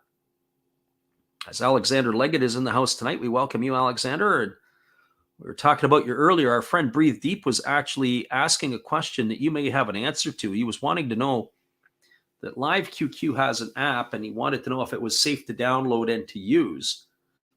I don't know if you're using the app or not, or if that's anything that you might want to provide any insight for, as the breaking ball is swung on and tapped foul over on the first base side. And the count remains at 1-2 to Nishikawa. Our friend Josh Yaskovich in the house. And he was laughing, and he says, if anybody in here thinks of when he hears "Yeah Man" of Joel from Vine Sauce, when he hears that, I'm not sure if that's the case or not. I don't know who that is, Josh, but that might be a reason just to subscribe him anyway. Let him know that Last Raps Baseball directed you over for sure. Here's the 1-2 pitch. It's a breaking ball swung on. This ball is lifted in deep left field, moving over towards the foul line, and making the catch is going to be Nakagawa, and that is going to do it, as Nishikawa is retired for out number 3, an unconventional 3-up, 3-down inning. but one nonetheless for Yoshinobu Yamamoto. There was no runs, no hits, no errors, and nobody left the board. We're moving through 4.5. It is the Lions nothing, the Buffaloes nothing. Stick around, everybody. There'll be 8, 9, and 1 coming to bat in the 5th inning, and if you've taken the under so far, you're smelling like a rose through 5. Hang tight. We'll be right back after this.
Welcome back, everybody. We're moving to the bottom of the 5th inning, and Takahashi's going to be facing the 8, 9, and 1 hitters in the batting order for the Buffaloes. That means Noguchi, Kobayashi, and Chano to come to bat here. Our friend Gracie says there was a fan sports network. I think it was either Friends to Fans or Fans to Friends, and they were doing something along the lines of Central League games as that breaking ball misses down for a ball. From what I understood, they were still doing it, but everything was going to be on delay. There's a breaking ball that misses, and it's 2-0. I don't know if Alexander might have some insight into that. Alexander says the app is fine, but much like any company owned by China, you're letting them mine your data, and that is something that you may want to keep in mind as well. As a breaking ball misses outside, and the count is now 3-0. Where is their data, and how is their data being covered? And there's a fastball ticket for a called strike. The count is now 3-1 to Noguchi. Josh also says that Vsauce, and most certainly, well, yes, obviously, checking out Matt Hollis. There's a fastball ticket for a called strike. The count is now 3-2. 3 balls and 2 strikes it is to Noguchi. Kentaro Kobayashi waiting his turn on deck as the 3-2 is about to come here. Takahashi delivers. It's a fastball that misses inside. He couldn't come all the way back. It's going to be ball 4. A leadoff walk here to Noguchi, and that's going to bring up Kobayashi to the plate.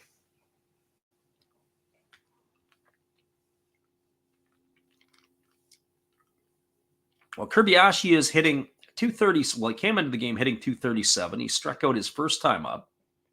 0 for 1 tonight in this one.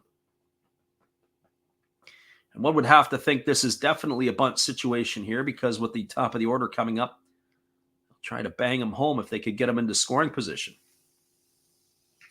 This game has all the makings of a 1-0 ball game. The way the two teams have been coming up and coming down, being sawed off by the pitchers that they're facing. These two quality arms tonight of Takahashi and Yamamoto. So here comes the first offering from Takahashi, but instead he steps off the backside of the mound, and we're going to do this all over again. The third baseman, David McKinnon, is well in on the artificial grass. They are at double play depth up the middle. Here's the pitch, and it is a squares to bunt, and he pulls back. He swings and misses. They throw down to second base, and the throw is not going to be in time.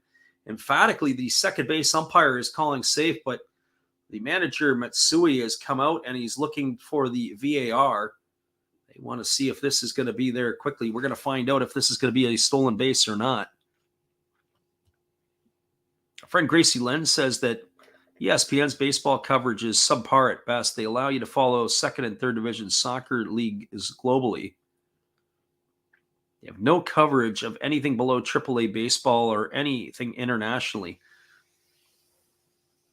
I have to say that ESPN in a lot of ways, and I don't mean this out of disrespect. In some ways, I never was a big fan of TSN, the sports network up here in Canada. And what I mean by that, what I wasn't a fan of is obviously it's hockey central. It just dominates. You're watching the sports network and it is hockey, hockey, hockey, hockey. And then you get everything else after that. But with ESPN, when I watch their flagship station, what ends up happening is you get a basketball highlight followed by a football highlight, followed by a soccer highlight, followed by some other highlight.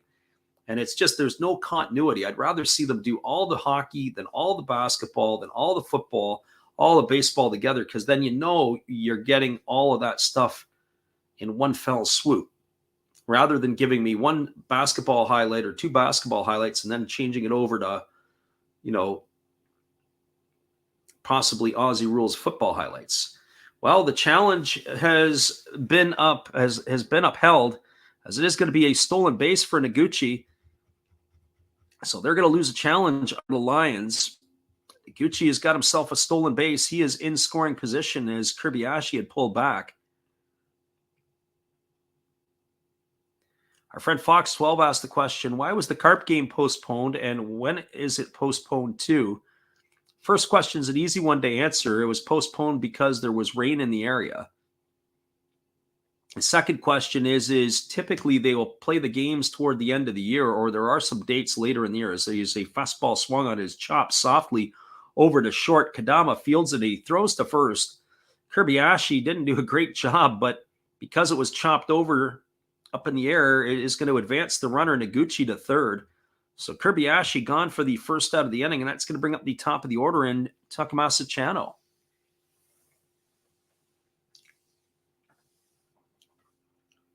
Gracie says the sports talk shows on ESPN are unwatchable for her. I just used the app, but as noted, it is better than expected coverage for some sports and underwhelming for others. And that I would have to agree with. Well, Chano steps up to the plate. He's 1 for 2 tonight. He's got one of the 3 Buffalo hits on the evening. It was a single to lead off the ball game, but he was later erased in a fielder's choice. And he takes a first pitch breaking ball outside for a ball, and the count is 1-0. I wouldn't blink an eye in this situation that the Buffaloes might even consider a suicide or safety squeeze. So let's keep our eyes on this one here. They do have the infield in. Try to push a runner across, and if I was going to do it, I would try to drag it down the first base line, put the ball into Yamakawa's hands to have to make a throw. So let's see what happens here. Here's the 1-0. It is a fastball that misses down. A good block by the catcher. It did get up the third baseline, but nice there, stopped by the catcher, Koga. So 2 balls and no strikes to Chano. Critical part here in the ball game. Runner at third, 1 gone. We're in the bottom of the 5th inning. 77 pitches issued here so far by Takahashi.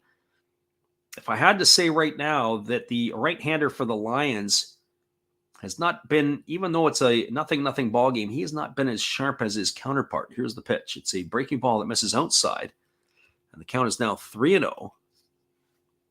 I mean, he's given up 3 hits. Well, I mean, what's to say about that? He's also walked a couple of batters. That's kind of like saying, who do you like better? Justin Verlander or Max Scherzer in their prime? It's, prime A and prime B, or 1A and 1A1. As there is a breaking ball that drops in for a called strike, and the count is now 3-1 to Chano. So 3 balls and 1 strike.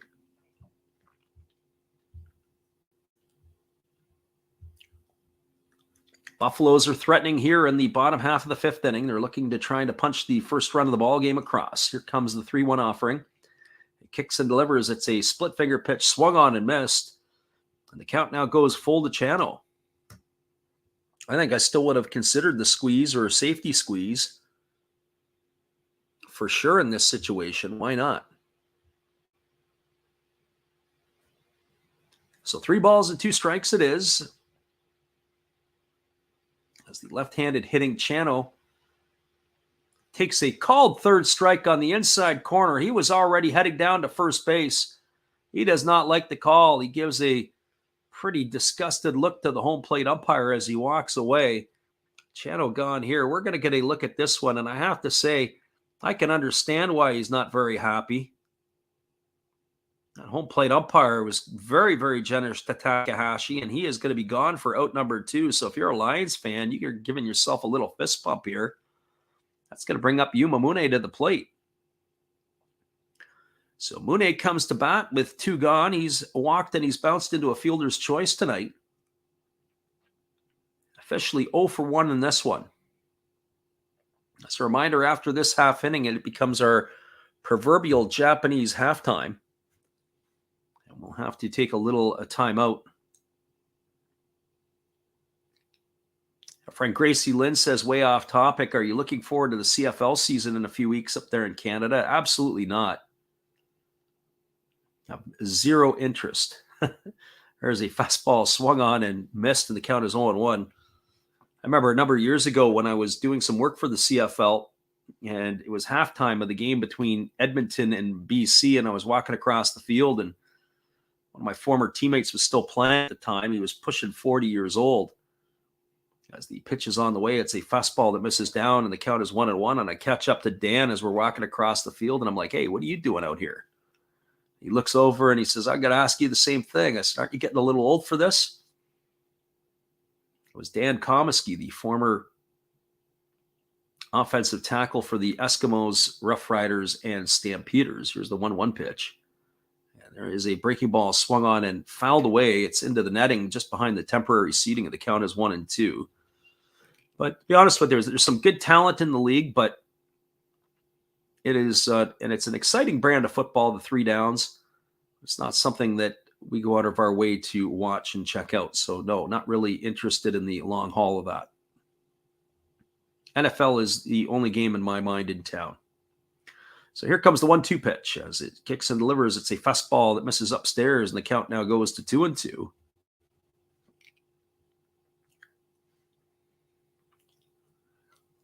So 2 balls and 2 strikes to Yuma Mune.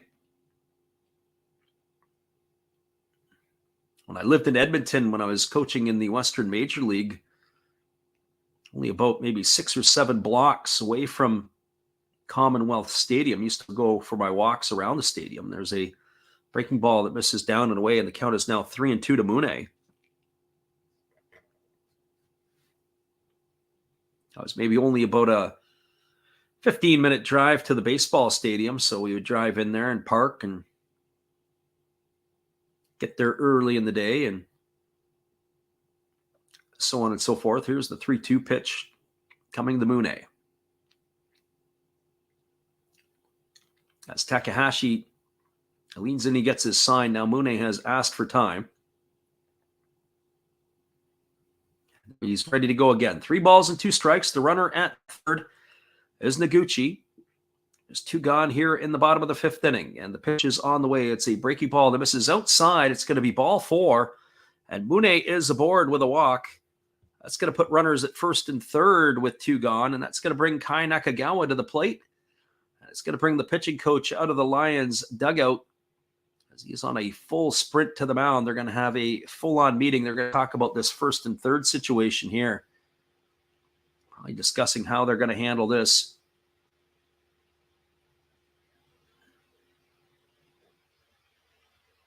So Takahashi, in the first bit of sign of trouble that he's in, 87 pitches now for the right-hander.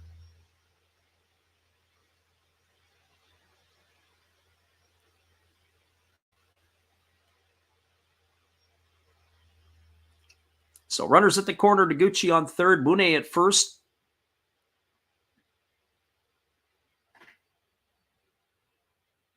Our friend Gracie says she finds minor league football a little more entertaining than the NFL. It's kind of like watching college basketball over the NBA. Your players can make a few more mistakes. It becomes a little bit more interesting.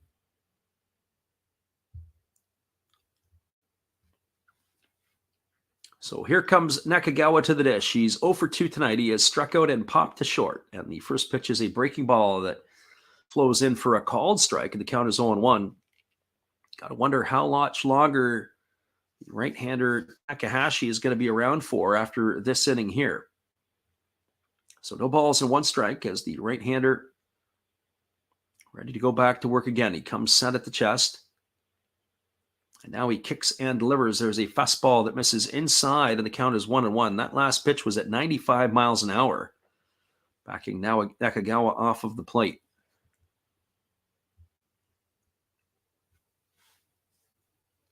We're here in the bottom of the 5th inning, and then there is 2 gone. Runners are at the corners. The 1-1 pitch on the way to Nakagawa. As he kicks and delivers, there's a breaking ball swung on. It is grounded over to third, fielded by McKinnon. He throws to first, and that is going to do it. Well, if you had the under through 5, you're smelling like a rose.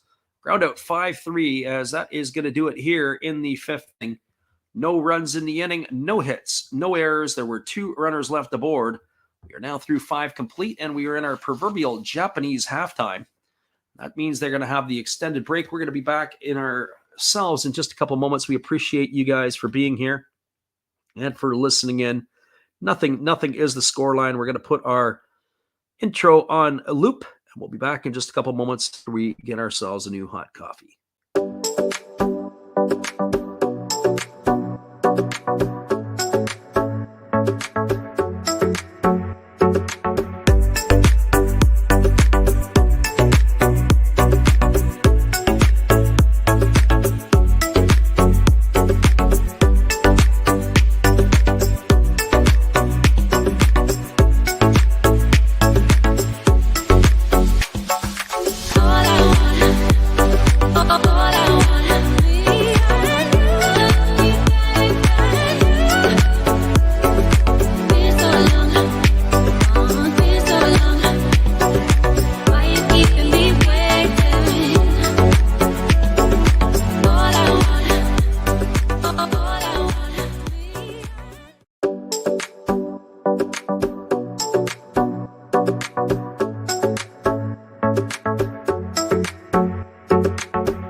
Welcome back, everybody. It is that extended break between the 5th and the 6th inning as we're moving to the top of the 6th. We'll be back in just a couple moments. Hang tight. We appreciate you being here.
Welcome back, everybody. We are moving to the top of the sixth inning, and coming to bat for the Seibu Seibu Lions will be the top of the order in David McKinnon and Shuto Tonosaki. And it is going to be Yoshinobu Yamamoto who will be coming back out to pitch again. And whereas he's getting his warm-up tosses completed, we'll take a quick peek at that out-of-town scoreboard once again, as all the games are underway across the NPB, with the exception of the late start between the Bay Stars and the Swallows, as well as the game at the Mazda Zoom Zoom Stadium has been postponed because of rain. That's between the Carp and the Tigers. So other scores, it's 2-0 for the Marines over the Hawks. And that game is in the bottom of the fourth inning. 2-0 for the Eagles over the Fighters. That's in the top of the sixth. And it is a 1-1 ball game between the Giants and the Dragons. That's in the bottom of the sixth inning. That gets you caught up on the out-of-town scoreboard. 71 pitches in the first 5 innings for Yoshinobu Yamamoto. A little bit more economical than his counterpart, Takahashi. And that is where we stand right now in this one. And it'll be a very interesting spot here, as we are going to be getting the top of the order coming to bat. Yamamoto, I would think if he could get through the next couple of innings, they can pass the torch over to the bullpen and ride this one home safely. But the problem is they've got to get themselves a run somewhere here to be able to do it. Because I think their Lions bullpen is going to be activated in the next inning or so, one would think. There's a first pitch fastball that misses inside, and the count is quickly 1-0 to Ito. Ito tonight is 0 for 2. He has struck out and grounded to short in his 2 trips to the plate, as he waits here on the offering from Yamamoto, who kicks and delivers. It's a fastball swung on. It is grounded up the middle for a base hit. Ito is aboard. That's been the first hit since the first inning.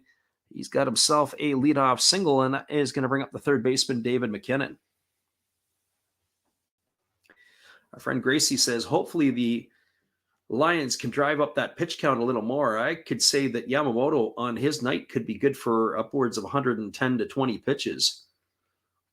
So he might be just getting warmed up here in this one. So David McKinnon steps to the plate. Normally a bunting situation.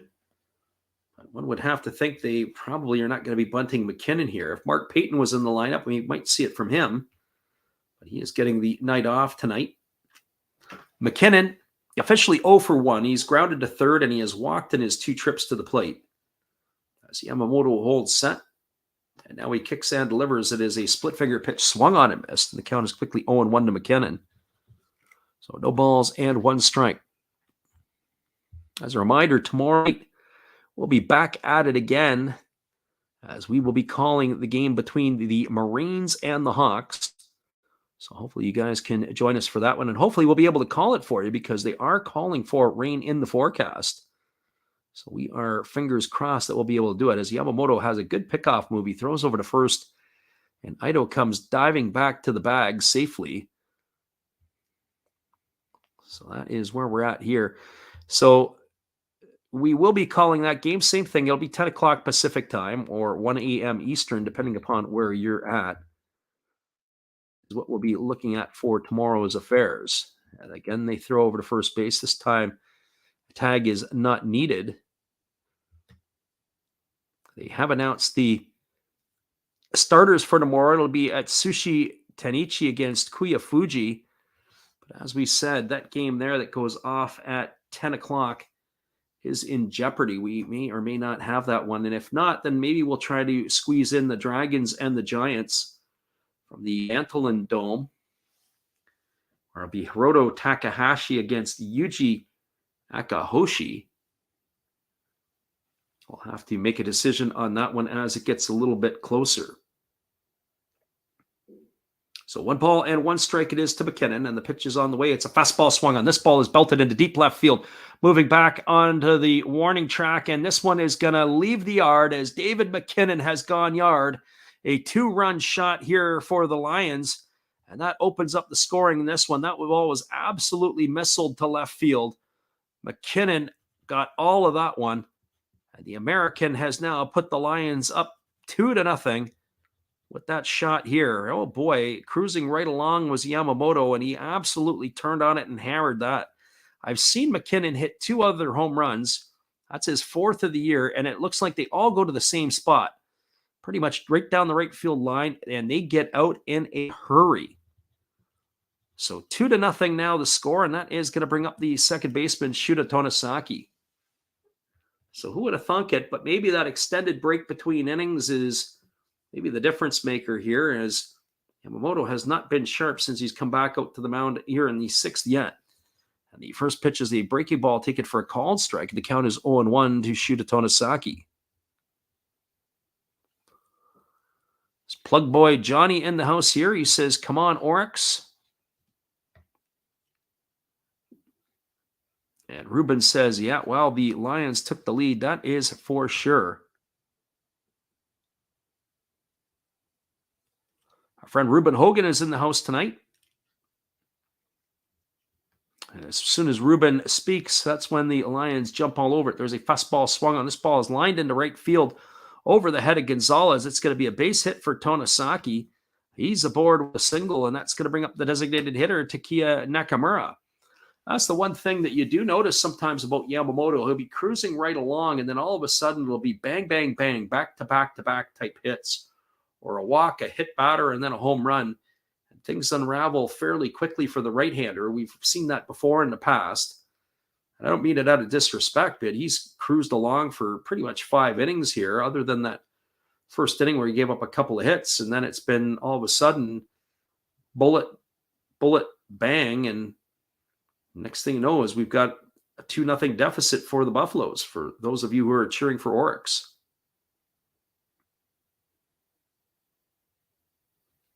Well, that's going to bring up Nakamura to the plate. He is 1 for 2 tonight, the big fella. He's got a single and 2 trips. Tonosaki with that hit, that's his second hit of the ball game. So he's got, there's been 5 hits in the ball game, and he's got 2 of them. There's a fastball swung on it. It's grounded over to Yuma Mune, who dives into the 6 hole.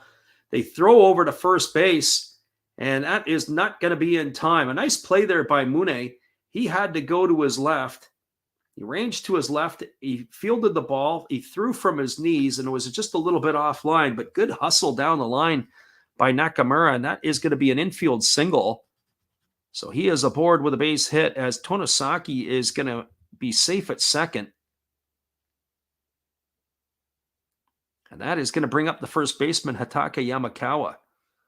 I think Mune wishes he had a do-over on that one. Gracie Lynn says that home run was kind of out of nowhere. Yamamoto was cruising right along, and then all of a sudden, bang, and that's how the game has turned around. He's given up 4 consecutive hits in a row now. Here's the first pitch to Yamakawa. It's a split finger that swung on and missed. The count is quickly 0-1. Yamakawa tonight 0 for 2. He's grounded to the pitcher, and he has popped to second in his 2 trips to the plate. His average on the season is dipped to 233. The 2 bookend tackles in the lineup is what they kind of remind me of. Nakamura and Yamakawa back-to-back in the batting order here. And the pitch is on the way. It's a split finger pitch swung on and missed, and the count is now 0-2.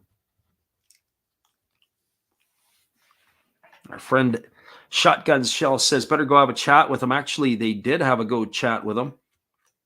I've already used 1 trip this inning here, and so no balls and 2 strikes. And Yamamoto's pitch count is starting to ratchet up as he's at 82 now. As he checks the runner at second base, and now he kicks and delivers. There's a fastball swung on it. It's grounded softly over to short. They go to second for 1. Back to first. It's a double play. It's going to advance Tonosaki over to third. But that is going to be the 6-4-3 variety. 2 for the price of 1. As that is going to retire both Nakamura and Yamakawa. That's going to leave it all up to the left fielder, Shohei Suzuki. Well, for Suzuki tonight, he is 0 for 2. He's grounded out, and he has struck out in his 2 trips to the plate. Friend Ruben Hogan says, how are the bullpens for these 2 teams? Well, last year, the Seibu Lions bullpen would be borderline trash. This year, they are much more improved. They pitched a lot better. There's a fastball swung on. This ball is lifted down the right field line. This could be trouble. Giving chase, and it is not going to be caught by the first baseman, Yumatangu, as it does fall in foul territory. It was a bit in the Bermuda Triangle, but they were fortunate that it went foul, and that's going to be 0-1 to Suzuki. The bullpen for the Buffaloes, but in my opinion, the Buffaloes bullpen is pretty solid.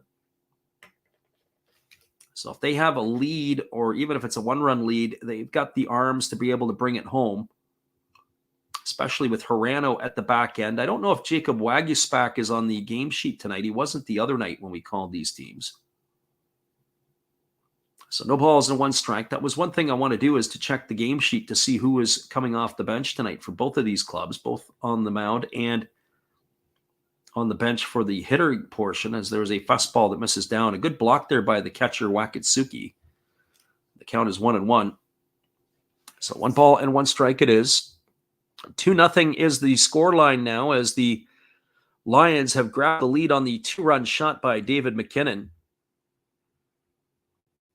McKinnon, of course, a former major leaguer. He was with the Oakland Athletics last year.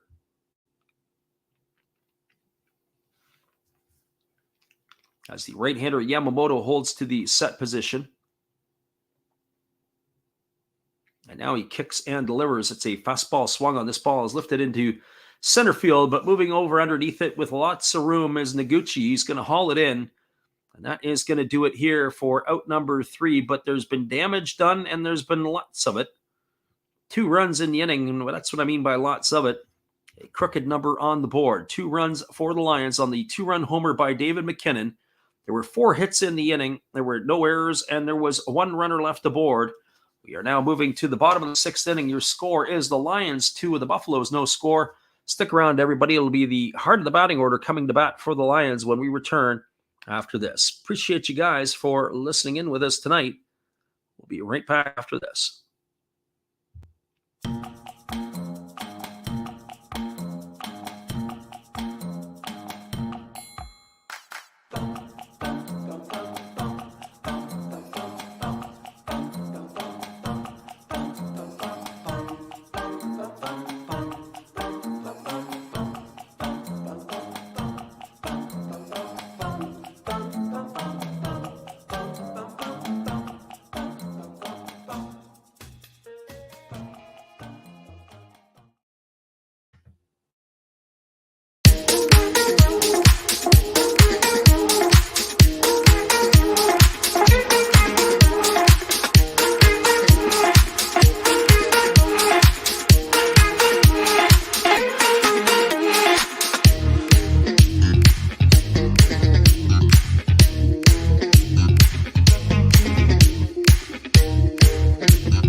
Welcome back, everybody. It is going to be the 4, 5, and 6 hitters to come to bat for the Buffaloes. That means Tomoya Mori, Yumatangu, and Marwin Gonzalez to face the right-hander Tsunori Takahashi, who is going to be coming back out for his 6th inning of work.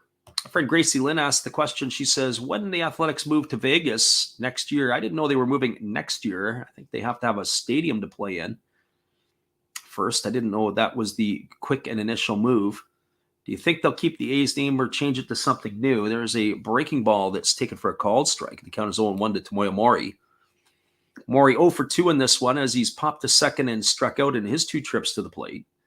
As the right-hander delivers, there's a breaking ball swung on. It is lifted softly into center field. Giving chase is the shortstop Kadama, and coming hard, the center fielder Nishikawa, but that's going to drop in for a leadoff single here for Mori.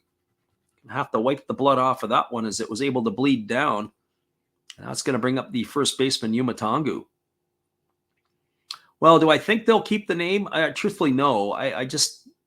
Would I like them to keep the name? The answer to that would be yes, because you think about it, the Kansas City Athletics, Philadelphia Athletics, now Oakland Athletics. The Athletics have been a name in baseball since the early 1900s. And so if that ends up going by the wayside, that would be unfortunate. The Las Vegas Athletics would be cool. But I don't know, the way that the baseball has been changed over the last few years, you got the Guardians now in Cleveland as a breaking ball drops in for a called strike to Tongu, and the count is 0-1. I would not blink an eye if they've changed the name and the logo and the color of the uniforms, and the list goes on. So that would be my thoughts on it. So would I like them to? No, but will they? The answer is probably yes. There's a breaking ball that is down. They appeal over to the first base umpire, and they say that Tongu went around, and the count is now 0-2. So no balls and 2 strikes. Our friend Plug Boy Johnny still fisting the Buffaloes, saying that they're going to win, pounding his fist on the table, telling us yes. As there's a fastball swung on and fouled away, and the count remains at 0-2. The Buffaloes are certainly playing good baseball right now as they find themselves top of the heap in the Pacific League. They're not my choice this year to win the Pacific League. I think the Hawks took the Hawks early on, but the Hawks have not really gelled at this point yet. And certainly the Buffaloes are playing very good baseball. There's a fastball swung on. This ball is lifted into shallow center field. Moving over underneath it is Nishikawa. He makes the catch. That is going to retire Tongu for the first out of the end. So 1 up and 1 away. It'll bring up the second baseman, Marwin Gonzalez. BVP says they could go the Raiders route, but I doubt it. Yeah, the Raiders obviously keeping that name. Just the Oakland Raiders, Los Angeles Raiders, the black and white uniforms, or black and silver, whatever their trim is, synonymous with the Raiders name. And there's a fastball swung on. This ball is lined into right field. It's going to get down for a base hit. Rounding second and heading to third is the runner Maury, and he is going to slide in safely into third. They had a good throw in there, but he was able to just beat the throw. It's going to put runners on the corners with 1 out. Marwin Gonzalez has his second hit of the evening, and that's going to bring up the catcher, Kenya Wakatsuki. So our friend Plug Boy Johnny, who jumped into the chat cheering for those Buffaloes, has got something to cheer about now.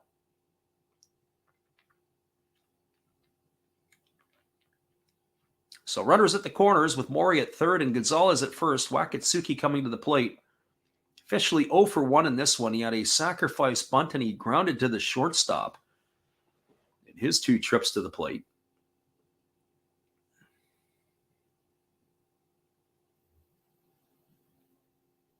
So Wakatsuki coming here. Let's see what they're going to do. Are they going to try to safety squeeze a run home here? There's 1 gone here in the inning. And our friend Gracie's looking for the double play ball. There is a breaking ball swung on and lifted foul behind home plate. The count is 0-1. Well, they certainly have a double play candidate here, as Wakatsuki is not exactly the most fleet of foot. Anything on the ground here in the infield that could pose a bit of a problem.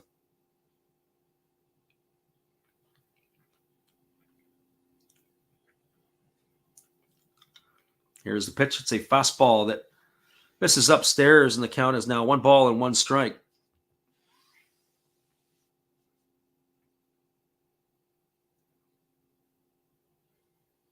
One gone here in the inning. On that fly ball to center field by Tongu. But Maury, the runner, at third, and Gonzalez at first. They are threatening to get something back. There's a fastball swung on, and it's fouled straight back. Oh, Wakatsuki was right on that pitch. So 1-2 it is.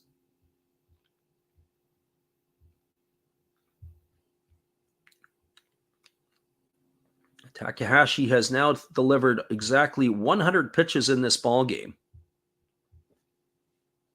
As the right-hander gets his sign from his catcher and he walks to the set position. Here comes the 1-2. It's a fastball. It's come inside and it is hit. The batter, Wakatsuki, is down like he's been shot. As he's holding on to his, he says he's okay. The trainer comes out. I like that. Get out of my way. I'm running to first base. I'm not coming out of this game. Sometimes they want to check on the player. He's got the first base. Tell that trainer to get out of here, especially a catcher. I used to getting hit regular. He's got some of that body armor on his elbow and on his hand, and he got hit, looks like on the tricep. So he is going to load the bases, and that's going to bring up Tomoya Noguchi to the plate, or scheduled to bring up Tomoya Noguchi. Oh, now they're going to come out and have a look at him. Now they're concerned. They want to take him out. And if for those of you who are new to the Japanese league, usually what they do is they take him down the tunnel. The bases are loaded. The pitching coach has come out to talk to their starter, Takahashi. Looks like he's going to stay in the ballgame here. But we're going to see if we're going to get a substitute runner here. As we're waiting here, Noguchi coming to bat, or scheduled to come to bat anyway. It is going to be Wakatsuki who is coming back out to run, so he's okay. I remember a number of years ago playing with a fellow from Kellogg College in Battle Creek, Michigan. He got hit in the tricep. It's going back over 30 plus years ago. And Al literally had the seam marks in his arm, and they were bulged up. Looked like the seams were bulging out of himself. Well, it looks like we have a pinch hitter here. And the first pitch is a fastball swung on it. Is grounded deep into the 4-hole. Tonosaki fields it. He goes over to second for one. That is going to drive a run in. It's going to be a fielder's choice. It's going to erase Wakatsuki 4-6 at second for the second out of the inning. Advancing to third is Gonzalez. Scoring is going to be Mori. That's going to bring up the top of the order in Chano. But we have to get a quick peek to see who that pinch hitter was who did the job, number 50. Everything was happening pretty quickly. We didn't, with all that time out and injury, we didn't get the update of who that was. But that looks like it was Oda, one of the spare outfielders here in this one, Yuya Oda. He does the job. Coming in here to bat for Noguchi. And now we've got another pinch hitter coming to bat. This is going to be Frank Schwindel with runners on the corners. He's coming in to hit for Kotaro Kobayashi. So we got all kinds of pinch hitters everywhere. So Schwindel entering into the ballgame, batting from the right side with two gone here. And runners at the corners. 2-1 is the ballgame now. Here's the first pitch from Takahashi. It's a breaking ball swung on and missed. The count is 0-1 to Schwindel.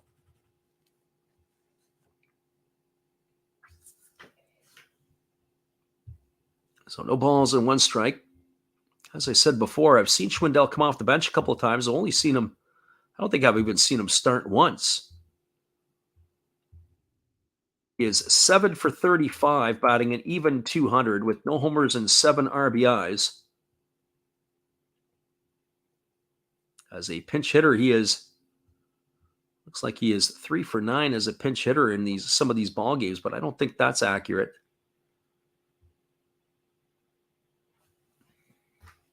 Friend Caleb in the house tonight. He says, hoping he keeps it up like his positive attitude while getting booed by his own team fans.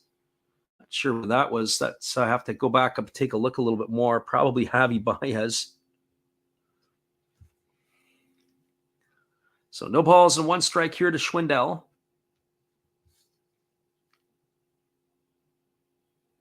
And our friend BVP says, as a Cubs fan, he's always up for the Cardinals losing. There's a breaking ball down in the dirt, and a good read there by the base runner, Oda. He is going to get into second base on that. It'll be considered a wild pitch as that ball was in the dirt, got away a bit from the catcher. So advancing on the wild pitch is Oda. And it's 1 ball and 1 strike here to Schwindel. So clutch situation here brewing. We're setting up here for the Buffaloes. Runners are at second and third, 2 gone. 1 ball and 1 strike to Schwindel, the former Chicago Cub. Our friend Titus in the house here as well. And here's the pitch. It is a breaking ball swung on it. The count now goes to 1-2 on Schwindel.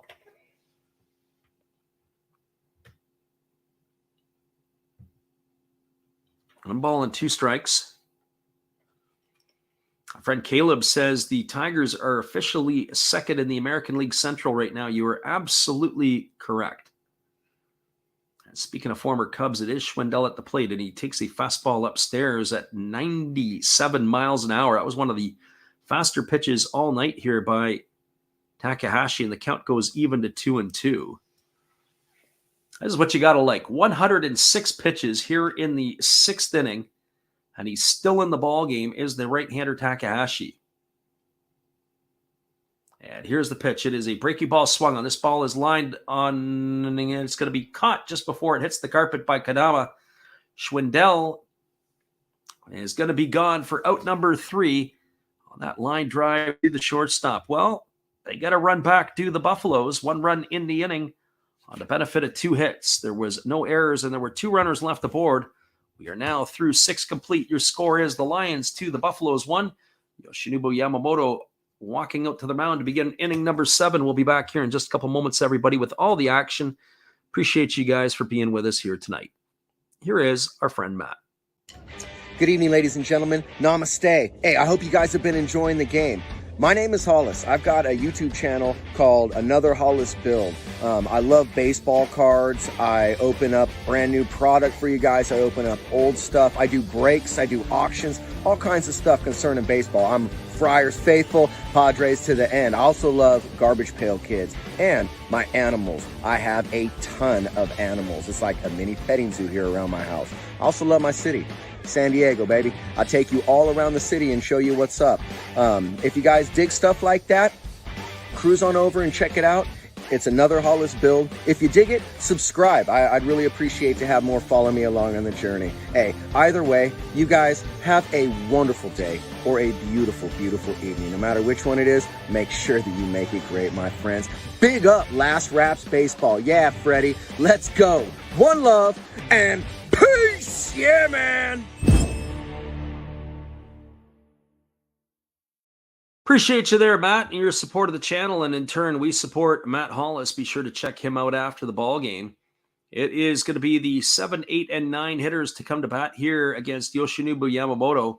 That means it's going to be Kadama, Koga, and Nishikawa to come to face the right-hander here as he is going to begin his 7th inning of work. 86 pitches through the first 6 for the right-hander. As we mentioned before, he could always be good for 110 to 120 pitches, depending upon if that's how they're going to choose to use him. But he is staring at a 2-1 deficit right now as we cruise to the 7th inning.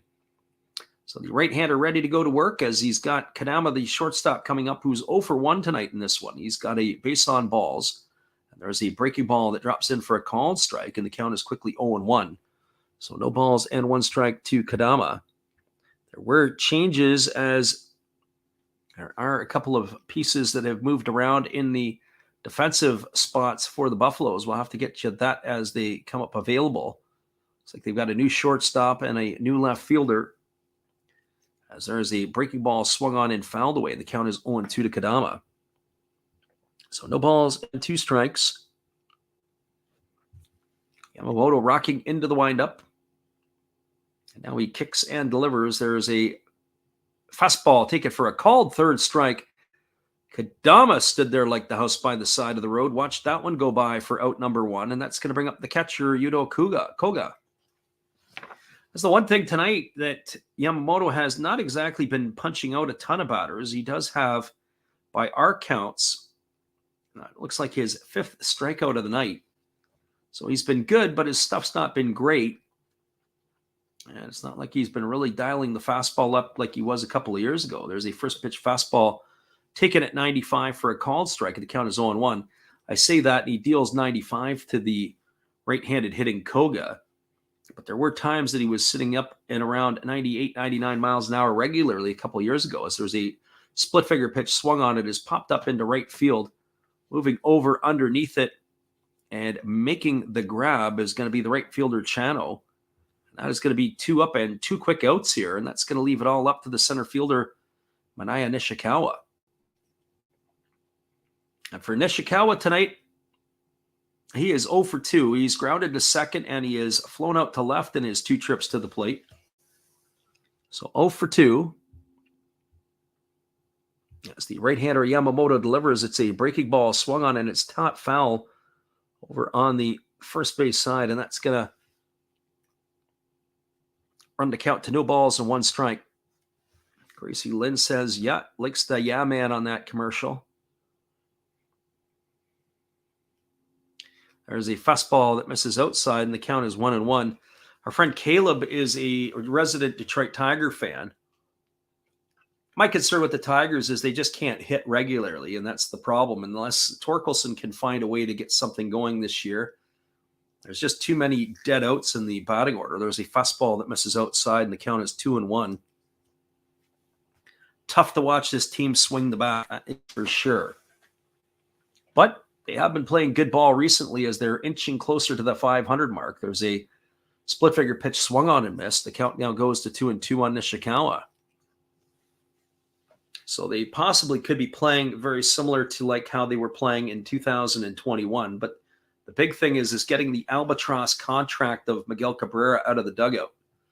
Here comes the 2-2 pitch from Yamamoto. It's a fastball swung on. This ball is looped over the head of the shortstop. That ball is going to get into left field for a base hit. And Nishikawa is aboard with a 2-out single. That is going to turn the batting order over to the top of the order to Ito, who's going to come to bat here with 2 gone in the inning. And speaking of the Detroit Tigers, our friend Troy pops into the house. He's another resident Detroit Tiger fan. It's Tiger Fan Central here tonight. Troy lives up in Michigan. If I'm not mistaken, he is going towards Auburn Hills, that area. So the runner at first is Nishikawa. Keep an eye on him. He could be on the run as Yamamoto holds set. And now he delivers a fastball that misses down, and the count is 1-0 to Ito. Troy said he went to both games of the doubleheader the other day in that New York Met Detroit Tiger twin bill.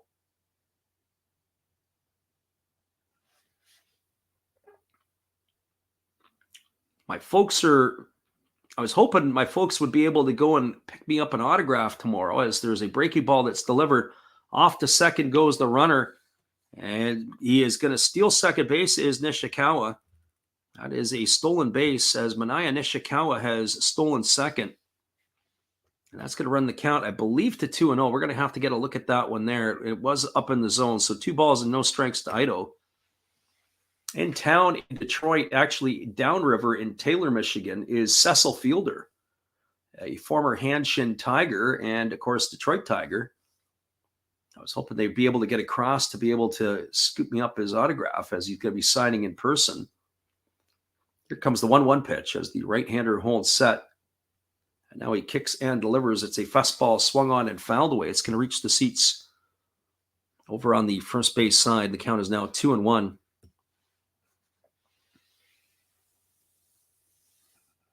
Gracie Lynn says, can't wait for the Braves homestand to be over. They're not very good at home. They are 7-8.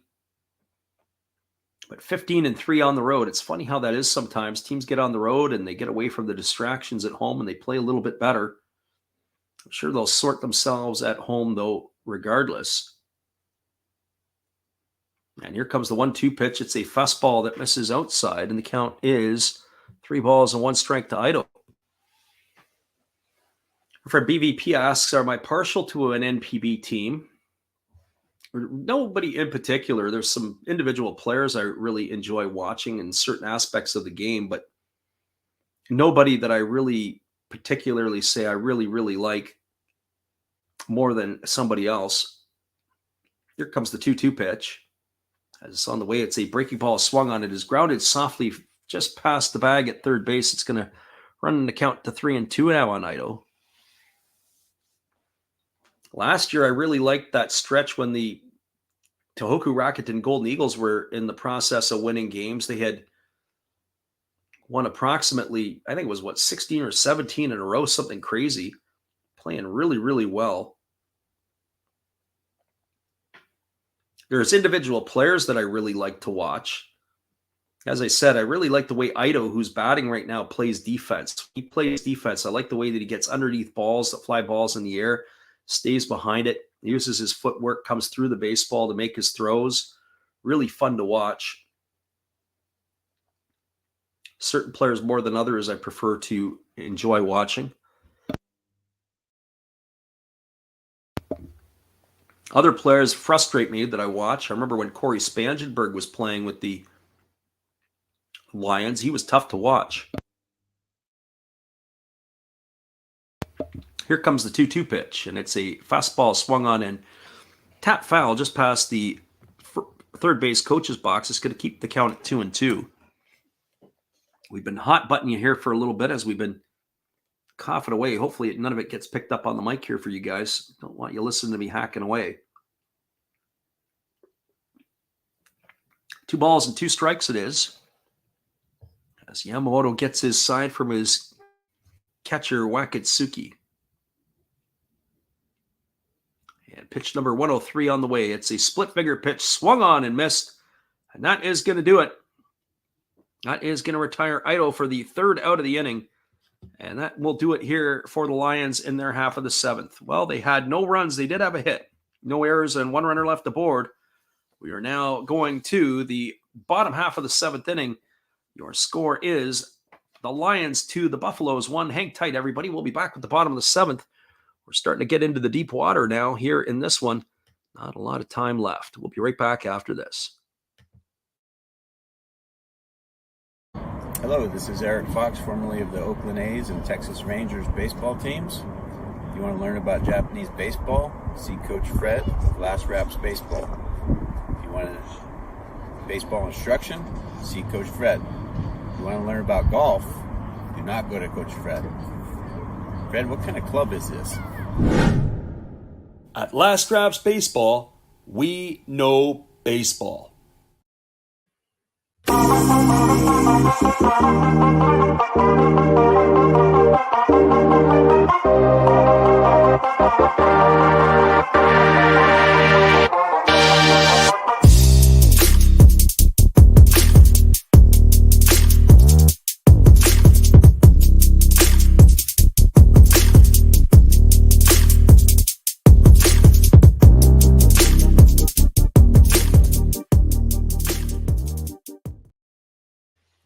Welcome back, everybody. It is going to be the top of the order coming to bat here for the Buffaloes in their half of the 7th inning. That means Chano, Mune, and Nakagawa to come to bat. We're going to take a quick peek in here to see if the day will be done for Takahashi. And I believe it is probably going to be the case. Our friend Troy says that Masataka Yoshida is playing great this year. Well, he started off the season pretty decent in his first 5 or 6 games, and then he went on a little bit of a stretch where he was starting to get to the ire of some of the media types in the Northeast. And the next thing you know is you can flip it around, and now he is the toast of the town. He has played very, very well lately, and that has been exciting to see, and certainly for the Japanese fans who are cheering on Masataka Yoshida over in the other side. Well, we do have a pitching change. It's going to be a right-hander who is coming in. This is going to be Katsunori Harai, who is going to be coming in to take over, the veteran right-hander working in his 10th game of the year. He's got no wins against 1 loss. He's pitched 9 2/3 innings. He's allowed 12 hits, walking 3 and striking out 5, and he's only given up 1 earned run for a 0.93 ERA. And the first pitch to Chano is a fastball that gets the inside corner for a called strike. The count is 0-1. Chano tonight 1 for 3. He's got a single in 3 trips. He's also grounded out and struck out as he waits here on the delivery from Harai, and it is a fastball swung on it as chop foul behind home plate. The count now quickly is 0-2. So Katsunori Harai, the new pitcher, the second one used here by the Lions in this one.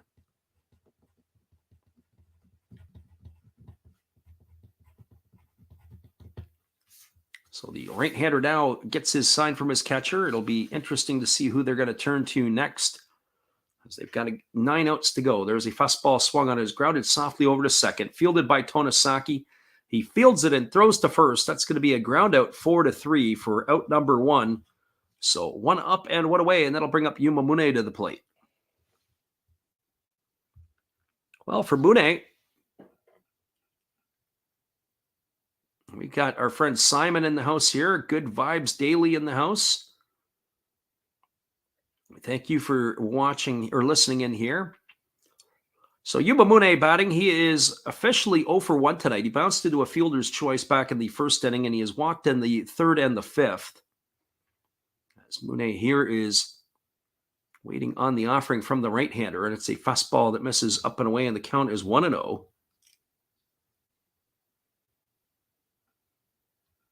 Our friend Troy says he hopes that the Tigers start looking at these NPB guys more. I think you're going to have to start scraping anywhere you can. There's a breaking ball missing outside. The count is 2-0. Anywhere where you can get some talent to come into play and to upgrade what you have.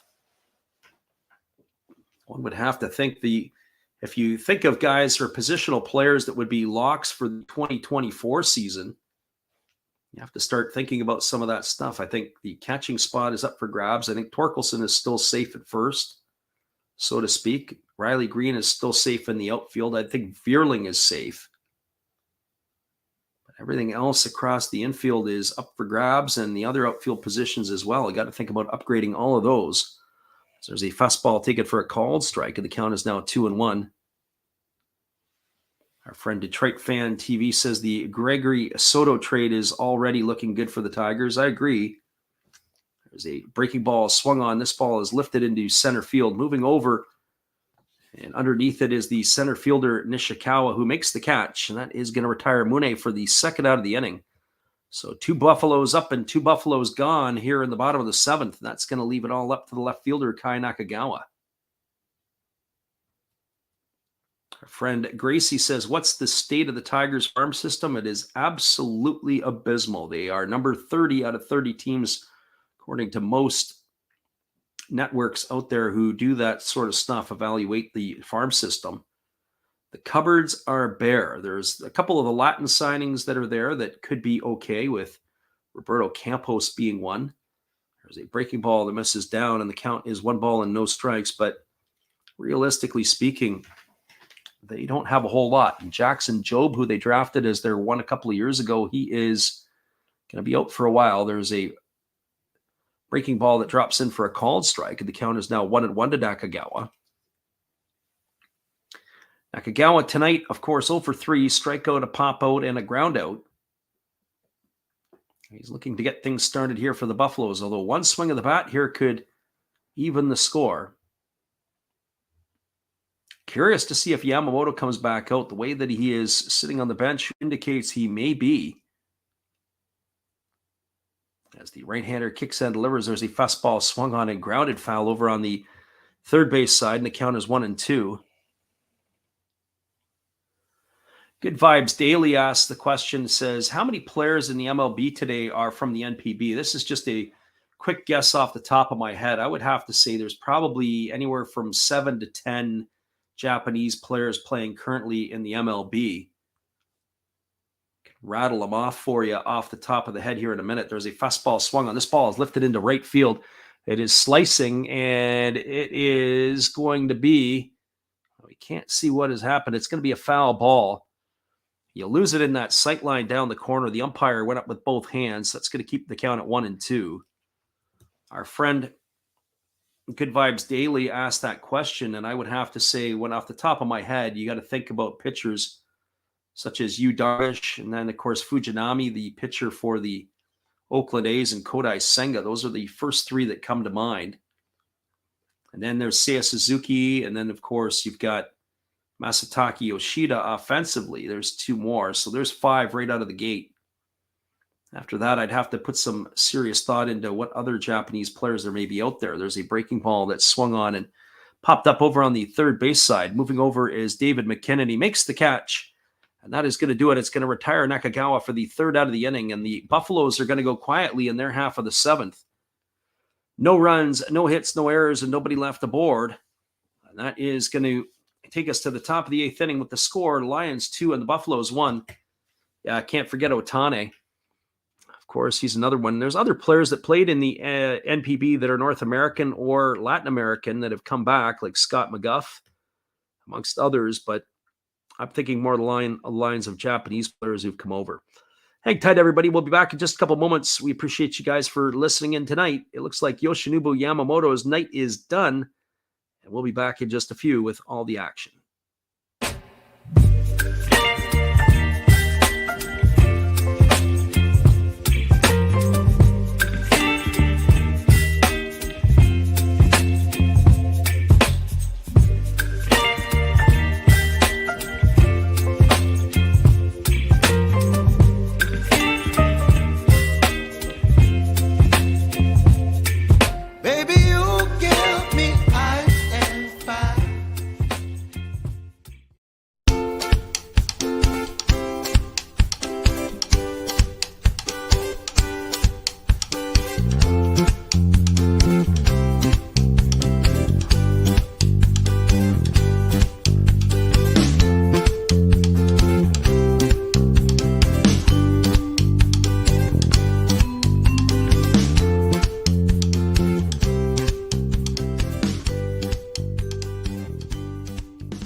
Welcome back, everybody. We are moving to the top half of the eighth inning. We were talking about former Japanese players playing in Major League Baseball. Another one would be Yusei Kikuchi, who is pitching for the Blue Jays these days. And of course, we saw the note there. Of course, I'd mentioned Otani on the late end of things. But yes, you are correct. And that puts you maybe at about 8 or 9 guys right now. And of course, there's been a number of players who were in the NPB who've bounced back, as we mentioned before. Scott McGuff, who's with the Diamondbacks, had himself a contract. Nick Martinez is another one. I think Spencer Patton, if I'm not mistaken, he's bounced around. He was with the Texas Rangers last I looked. And he had a cup of coffee, I think, again with the big league team this year. Well, that's going to bring up David McKinnon to bat. It's going to be McKinnon, Tosaki, and Nakamura. And you do have a pitching change. It is going to be Yoshida now on the hill, and that's Ryo Yoshida. And the first pitch is a fastball that misses down for ball one. The count is 1-0. Ryo Yoshida working in his 6th ball game of the year, 4 1/3 innings pitched, 1 hit, 1 walk, 3 strikeouts. He is yet to allow a earned run, and as there is a fastball that misses down, and the count goes now to 2-0 to McKinnon. So Ryo Yoshida on in relief, the second pitcher now used by the Buffaloes. He's wearing the number 66. I see that. I always think of Mario Lemieux. There's a fastball swung on. This ball is lined into center field. It's going to get down for a base hit, and David McKinnon is going to get himself his second hit of the ball game after that 2-run homer back in the 6th inning. So he's been aboard 3 times tonight, as he's also walked. That'll bring up Shuto Tonosaki to the plate, who is 2 for 3 himself. We do appreciate everybody who is listening in here tonight. If you are new to the channel, don't forget to hit the sub or the notification bell, and it'll tell you when we're live again. We will be back on again tomorrow night, as we will be doing the Marines and the Fukuoka SoftBank Hawks. That is weather permitting. In the event that game doesn't go off, we may do the Giants and the Dragons.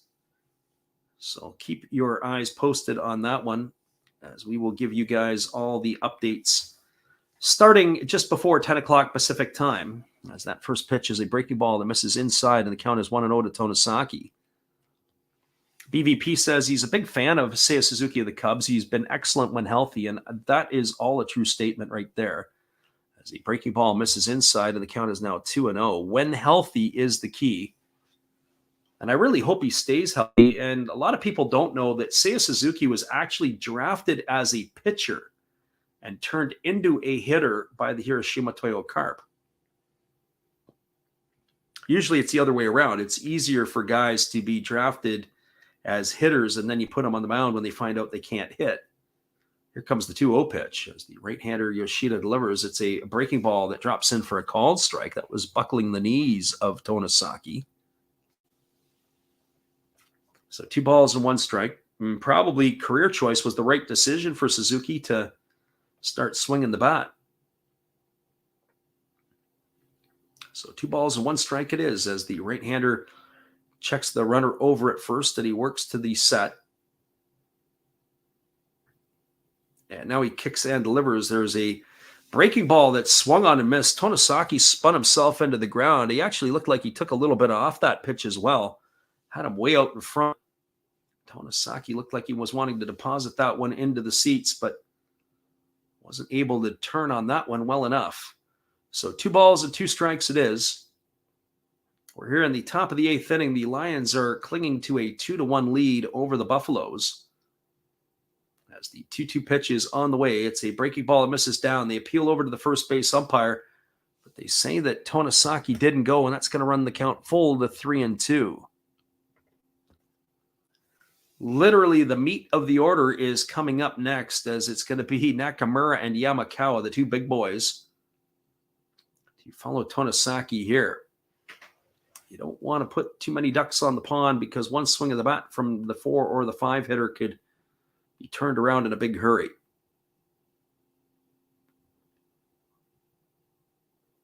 So Yoshida ready to go back to work. 3 balls and 2 strikes. As he leans in and he gets his sign from his catcher, Wakatsuki, as he holds to the set position. And now he kicks and delivers. It's a Breaking ball that misses down. Tonasaki's going to get himself a walk. The Lions have something brewing here in the top of the 8th inning. They got runners at first and second with nobody out. And it is going to be the big fella Takia Nakamura coming to bat.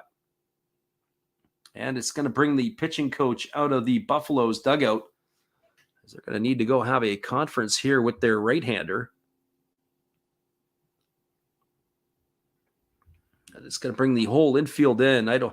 Definitely not a bunt situation here for the big fella. I would be shocked if they were bunting Nakamura. Nakamura probably hasn't bunted in the last 15 years. We'll have to wait and see what they have conjured up over here. And then you've got, of course, the home run champion from 2022 from the Pacific League in Hataka Yamakawa looming on deck. So the Lions are trying to blow this one apart here, up 2-1 in the 8th inning. As they talk their strategy over, and now we're ready to go. The right-handed hitting, and Nakamura standing in. We will try to call the Bay Stars game no matter what time it is next week, as Trevor Bauer is expected to get start number 2. And that being said, we will do the Eagles next week because they're going to be on a couple of times early at 10 o'clock Pacific. There will be some early action again. More than likely, that's going to be on Wednesday and Thursday Pacific time. So in the event that it is a Trevor Bauer start on the Wednesday game in Japan, we will try to call the Bauer game as well as the game that will take place on the earlier part. So back-to-back games, we'll try to do a doubleheader.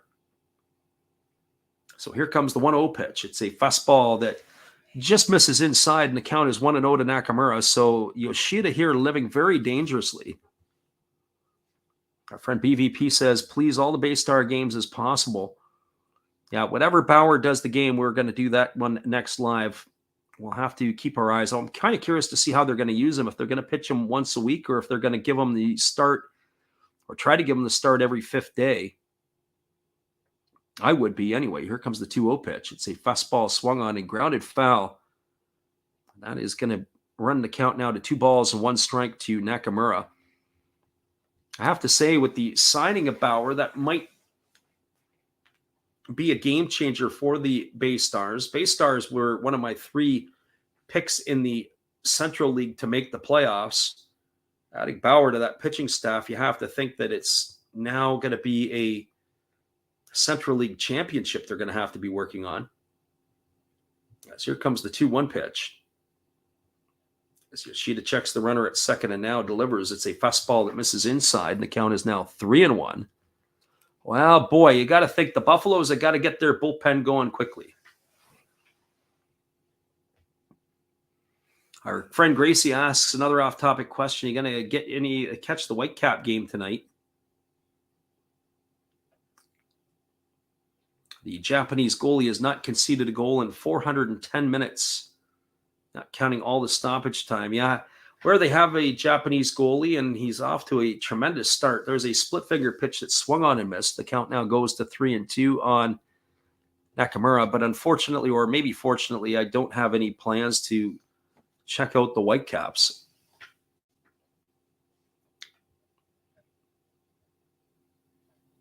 I was going to say, BVP says the Bay Star staff should terrify other Central teams. That is absolutely correct.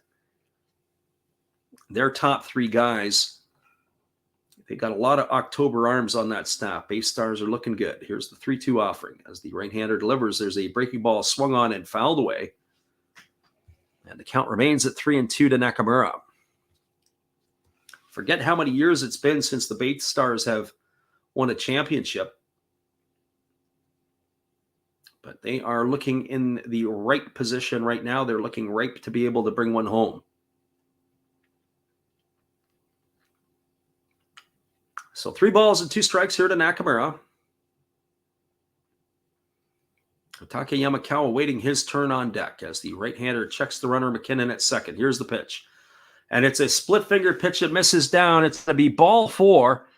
Nakamura is going to get himself a walk. Back-to-back walks to load the bases. The Lions have the bases loaded And there is nobody out here in the 8th inning, and that's going to bring up Hataka Yamakawa.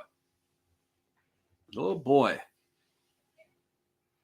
BVP says the last Baystar Championship 25 years ago in 1998. There's been a lot of baseball played in Yokohama before and after. And that is not there for them. Well, how are they going to play this out? The Buffaloes got the corners are in. They're going to try to kind of run off at the plate. They are in double play depth up the middle. And Yoshida kicks and delivers. There's a breaking ball swung on and missed. Yamakawa looks like he wanted to try to deposit that one into the seats. If he did that, I could just see our viewership in this channel going right to almost nil the rest of the night. So no balls and 1 strike is here to the right-handed hitting Yamakawa. As we said, they are pinched in the middle of the park, going to try to turn 2. The runner at first has a healthy lead. Corners are in, and the pitch is a fastball that misses outside, and the count is 1-1. If they don't have somebody up in the bullpen, the 5-alarm blaze needs to get going.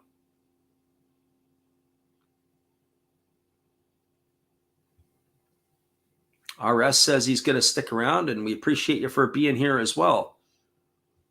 Thanks for listening in tonight. Here comes the 1-1 pitch as the right-hander holds set, and he kicks and delivers. It is a fastball swung on. It's grounded through the 6-hole into left field. That's going to get a run in. Oda fields it. He comes up throwing, but stopping at third is going to be the base runner, Tonosaki. So an RBI single by Yamakawa. That's going to drive in a run that's going to increase the lead to 3-1. McKinnon comes in to score the 3rd run of the ball game for the Lions. Tonosaki stops at 3rd. Stopping at 2nd is Nakamura. The bases are loaded, and that is going to bring Shohei Suzuki to the plate.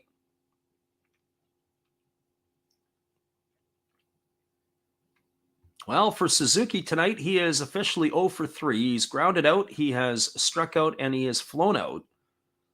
He's got an opportunity here to pile on a few more runs. Yoshida has come into the ball game, and all he has done is soak the mound with gasoline, lit it on fire, and they got a 5-alarm blaze brewing here in Osaka. We do now have a pinch runner in the ball game for Nakamura over at second base. We'll get you the specs there in just a second. And that is going to be Wakabayashi in to run, as he's going to take over for the big fella. And here's the first pitch from Yoshida. It's a fastball swung on and fouled away, and the count is quickly 0-1. Suzuki tonight, as we said, 0 for 3 on the season. He has seen his average slip to 246.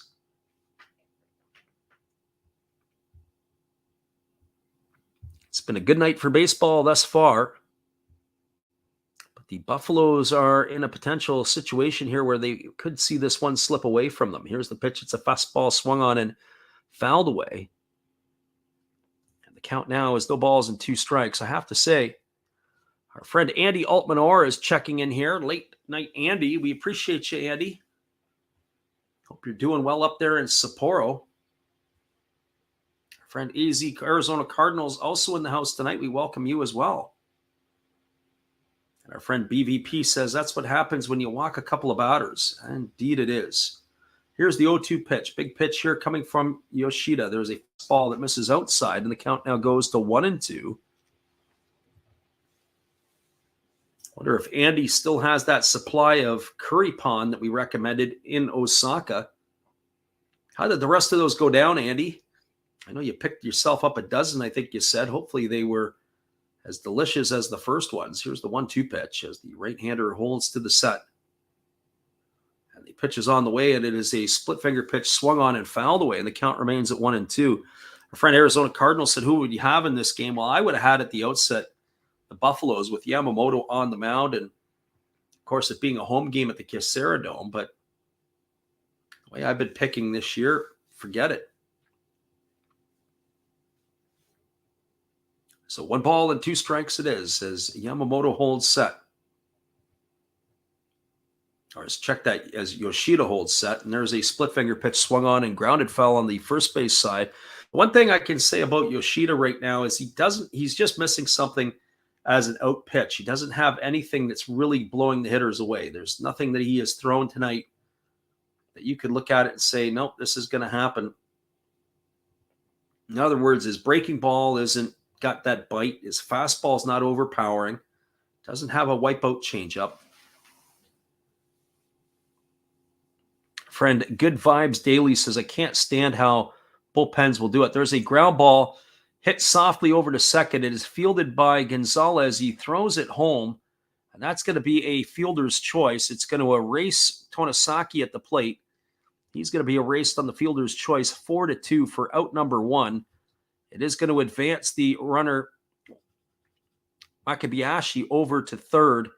Moving over to second is Yamakawa, and reaching safe at first is Suzuki on that fielder's choice. The bases are still loaded, but now there is one gone, and that is scheduled to bring up Ryosuke Kadama. But we do have a pinch runner now in at second base for the big fella Yamakawa. It looks like it's Ning-Ting Wu in, as we do have a trip to the mound. And I think that is going to be the end of the night here for Yoshida. That's exactly what it is. Well, we got ourselves a pitching change, everybody. It is now 3-1 here for the Lions. The bases are still loaded with one out. We're going to take just a little moment break here.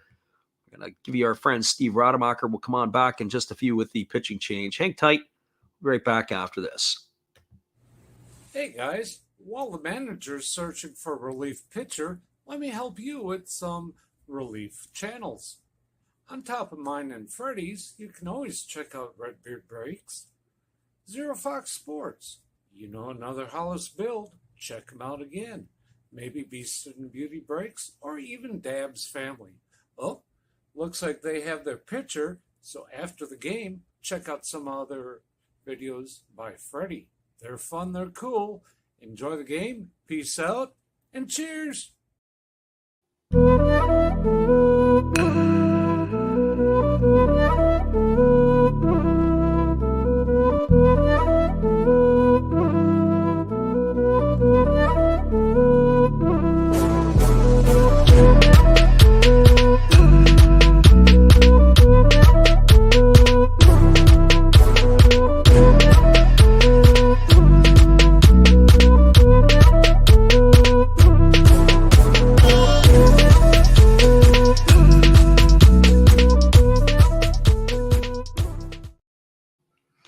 Welcome back, everybody. There is a pitching change. It's going to be Yuta Kuroki coming into the ball game, as he is going to be taking over here. He is going to be the third pitcher used tonight by the Buffaloes, as the reliever Ryo Yoshida really couldn't get the job done, as he had loaded the bases, allowed a run, and then had a fielder's choice that got him the first out. But the bases are still loaded, so the right-hander here, and Kuroki coming into the ball game, is going to be in a tough situation trying to get runners out here. He needs to induce some sort of double play to get out of this jam. So far on the season for Kuroki, he has only appeared in one game. He's 0-1. He's worked 3 2/3 innings, allowed 7 hits, walked 2, struck out 2, and he has given up 4 runs. He's got an ERA of 9.82. So we do have a pinch hitter. It is looks like it's Mark Payton coming to the plate. He has not had himself a great year. Is that Payton? No, it's not. Check that. We'll have to get you the spec on this here. It does look like it is going to be number one. Sorry, this is Kuriyama coming to the plate. I thought at first look it was Payton, but nope. So it's Takumi Kuriyama stepping in here. Another veteran player. He is going to be 40 years old in September, much to the chagrin of Nakamura, who's only a little bit older. He has played quite a bit this year. He's got a 143 batting average. The 9-year-old waiting on the first offering. It's a breaking ball that drops in for a called strike, and the count is 0-1. So Kuriyama here hitting for the shortstop Kadama.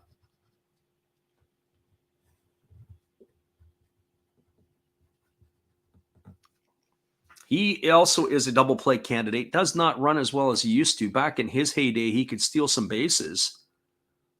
He had 18, 17 way back a number of years ago, but that's in the distant rear view mirror, As here comes the offering, and the 0-1 on the way. It's a fastball that misses outside, and the count goes even at 1-1. So 1 ball and 1 strike. Bases are full of Lions right now. They're looking to see if they can push another one across the plate, or I should say it is a pride of Lions looking to do some damage here. As the right-hander holds set at the belt.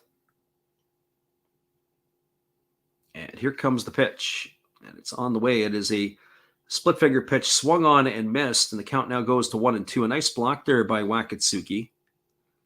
So Kuroki here getting some job done. He rubs up a new baseball. 5-0 for the Eagles over the Fighters. That's in the top of the 9th inning, as some of these games are also closing in on the finish. 4-3 now for the Hawks over the Marines. They've come back. That is in the top of the 8th inning. And we are right now at a 3-1 ball game here for the Lions as Kuroki holds set. And now he kicks and delivers. There is a breaking ball swung on and missed. And the pinch hitter Kuriyama goes down on strikes for out number 2. So 2 away, and that's going to leave it all up to the catcher, Yuto Koga. Only one other out-of-town score that is coming from the Central League. 2-1 for the Dragons over the Giants. That game is in the top of the 9th inning. Well, bases are still full of Lions. You've got the runner Tonosaki over at third. Ni-Ting Wu is the runner at, or check that, it is Wakabayashi at third.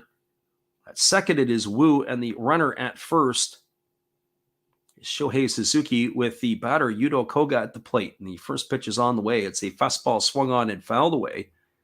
The count is quickly 0-1. So no balls and 1 strike to Koga.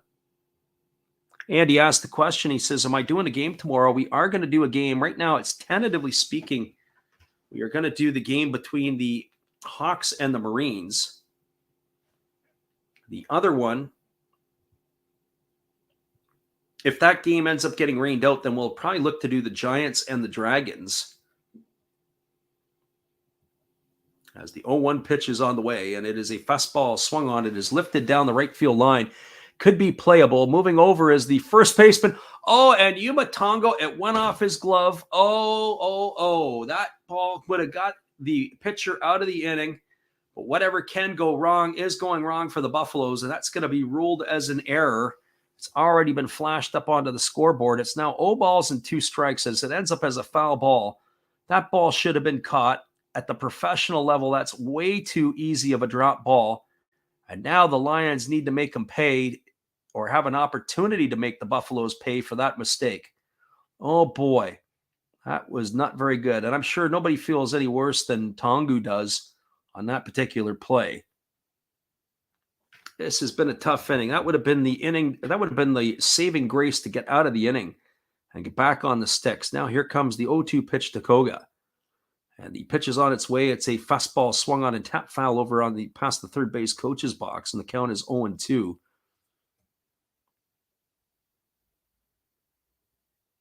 Gracie says, can you really get an error? Absolutely you can. On balls that you should have been able to catch, they're going to give you an error on that 100%. That would have ended the inning. They could be back in the dugout trailing by 2, but there's a chance here. A base hit, they could be trailing by more.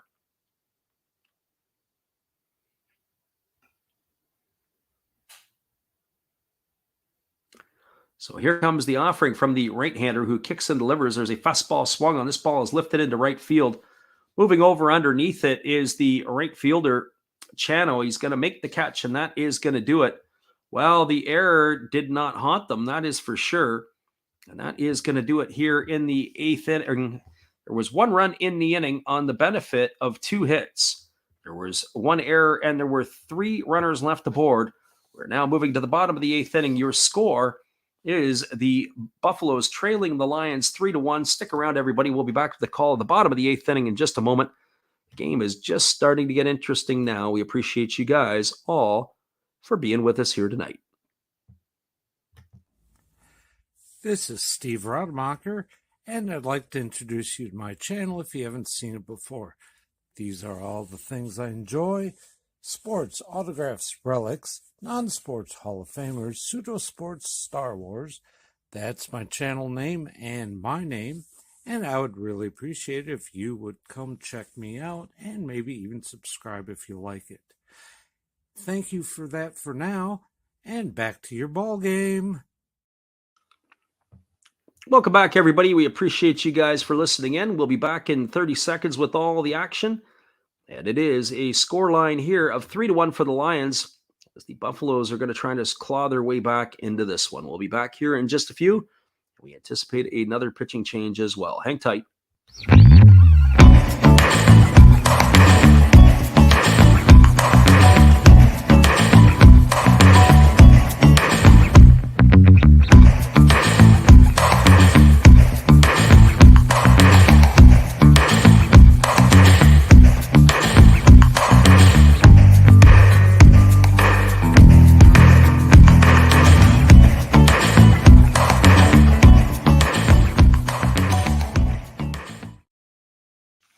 Welcome back, everybody. Andy Altman-Orr sums it up best. He says it prolongs the life of the batter, that error in the foul territory.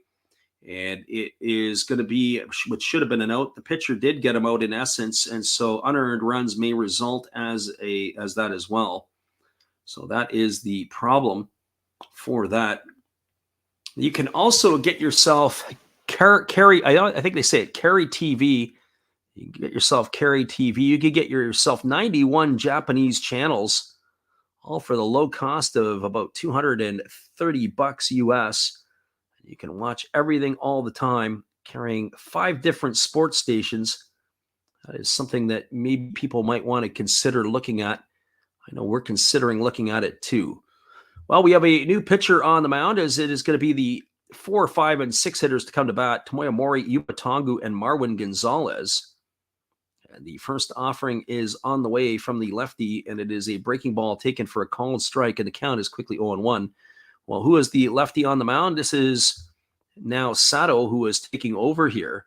So Shinsuke Sato, working in his 11th ball game of the year. He's got 1 win and no losses. The lefty kicks and delivers. It is a breaking ball swung on and tap foul behind home plate. And the count is now quickly 0-2 to Mori. Pitcher number 3 used tonight by the Lions. Sato has worked 8 innings, allowed 3 hits this year, 3 walks, and 7 strikeouts, only 1 earned run, and he's got an ERA of 1.13. As the left-handed hitting Tomoya Mori waiting here on the offering, as the lefty kicks and delivers. There's a breaking ball that misses down. The count is now 1-2 to Mori. Mori has scored the only run in the ball game for the Buffaloes. He led the 6th inning off with a single, and he eventually came home to score on a fielder's choice by Yuya Oda, who drove him in for the only run of the ball game for the Buffaloes. So here comes the 1-2 pitch, as the lefty Sato holds to the set position, and now he kicks and delivers. It's a breaking ball that just misses outside, and the count goes to 2-2. That pitch looked pretty good to me. We'll get a look on the replay of that one and see where that one landed. Oh boy, I'm not so sure. Well, the home plate umpire had a great view of that.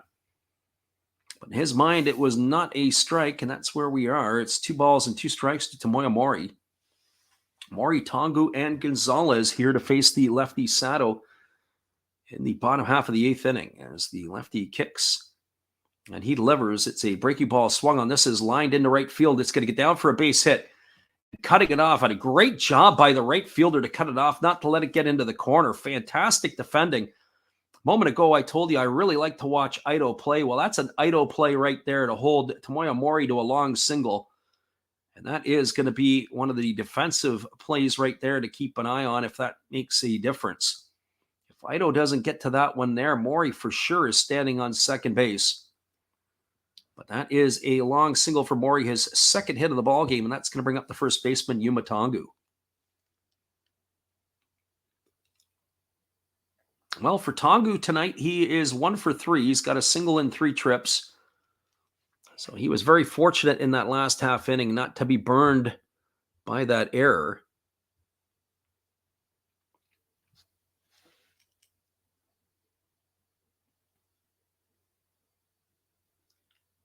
So here comes the offering, as our friend Andy says, Yamagata, they have an NPB coming up, right? And God is Great says soon.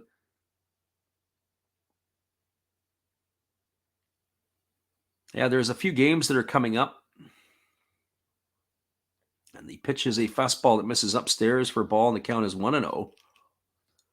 Our friend Mick in the house tonight. A little late there, Mick, but better late than ever. It's in the bottom of the 8th inning, and the Buffaloes are batting with a runner on and nobody out.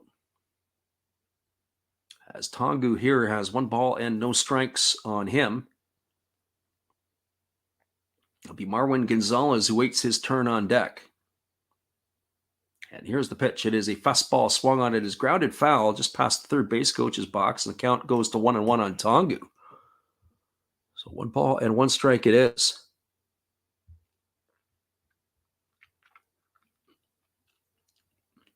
As we say, we appreciate everybody who's jumped in with us tonight, and hopefully you guys can stick around. Tomorrow, Hawks and Marines, same time, same channel. Hopefully you guys can make it in for that one. But as I said, in the event that that game doesn't fly, as there's a fastball that misses up and away to Tongu, and the count is 2-1, they are calling for rain in the forecast. If that game doesn't go off, then we will look to call the Dragons and the Giants. Of course, that is in a dome, so that'll be the 3rd game of that set.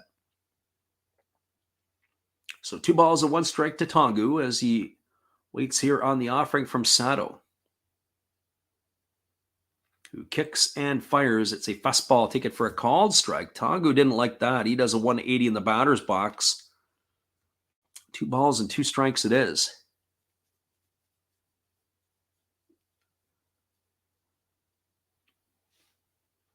We're getting into crunch time here late in the ball game. 2 balls and 2 strikes. The lefty Sato gets onto the rubber, and he gets the sign from his catcher, and he's ready to go here as Koga is flashing the signs.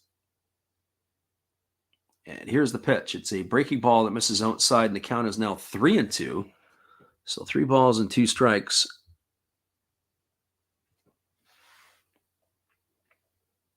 Our friend God is Great says he gets 6 local channels, and our friend the living room wants to know, what do they show? Well, probably Japanese game shows, the weather. Maybe, who knows, if one is CNN. Already you're halfway through the channels. Maybe a shopping network show. Here comes the 3-2 pitch. As the lefty Sato kicks and delivers, it's a fastball swung on and is lifted foul down the first base line, and the count remains at 3-2. It'll be interesting to see how the Lions bullpen does. As we mentioned last year, they were not very good. They're much improved this year as a collective whole. But they were one of the weaker bullpens in all the NPB last year. So 3 balls and 2 strikes to Tongu, as he's waiting here on the offering from the left-hander Sato, who works set to the belt. He checks the runner at first, and now he delivers. It's a fastball swung on. It is popped up foul over on the third base side. Racing over underneath it is the new third baseman, Ninting Wu. He's going to make the catch. That's going to retire Tongu for the first out of the inning. And that'll bring up the switch-hitting second baseman, Marwin Gonzalez. Well, for Gonzalez in this one, he's got 2 hits in his 3 trips to the plate, but this is going to be the first time that he's going to be turned around being right-handed. Both of the hits that he had were batting from the left side of the plate, and both came off the starter Takahashi. Gonzalez to be followed by Wakatsuki and then Oda. And then I'm not sure who they've got in at the shortstop position. We'll have to do a quick double check on that one, as Kotaro Kobayashi had exited the game. Looks like it is Sho Gibbo who is in that spot in the order. There's a fastball swung on it. It's popped up over on the right side. Moving over underneath it is Tonosaki. He's going to haul that one in, and Gonzalez is going to be gone for out number 2. Oh, what a wasted at bat that was. Opportunity for Gonzalez. He is retired for the second out of the inning, and that's going to bring up the catcher, Kenya Wakatsuki. And for Wakatsuki tonight, he's officially only 0 for 1. He grounded to short his second time up He has had a sacrifice bunt, and he was plugged by a pitch back in the 6th inning. So reached base one time tonight, but officially only 0 for 1 in the books. He's hitting .326, no homers and a couple RBIs. And here's the first pitch from Sato. It's a fastball swung on and fouled straight back, and the count is quickly 0-1. No balls and 1 strike to Wakatsuki.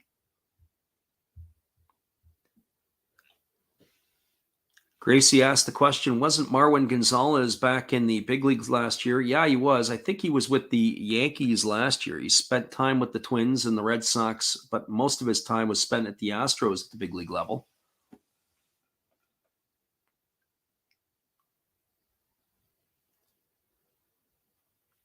Our friend God is Great asked the question if we've checked it upon Ham Fighter game. As there's a fastball that's delivered for a ball, and the count is 1-1. Other than the scoring that we checked on earlier, we haven't done anything with it. Last time I saw it was in the bottom of the 9th inning, and it was a 5-0 lead for the Golden Eagles. And that shows what it still is right now. Here's the pitch. It is a fastball that misses outside, but it is going to be a right-hand call. I don't know what's going on with the home plate umpire there. It looked like he fell asleep on that one. Late call from him. The catcher was appealing down to the third base umpire. They didn't rule that he had swung, and then up late with the right hand with the home plate umpire. So 1 ball and 2 strikes as the lefty Sato holds set. And now here comes the offering. It is a fastball that misses well off the outside corner, and the count now goes to 2-2. So 2 balls and 2 strikes. Official attendance at this game tonight at the Kyocera Dome, 31,954. Not as many empty seats as there usually can be, but still up in left field in the upper decks. There's a lot of space available. You could get your own section.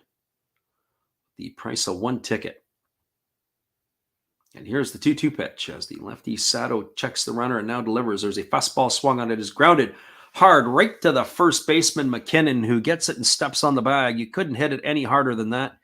Wakatsuki is gone for the 3rd out of the inning, and that is going to do it. There was no runs, 1 hit, no errors, and there was 1 runner left aboard. We are now through 8 complete.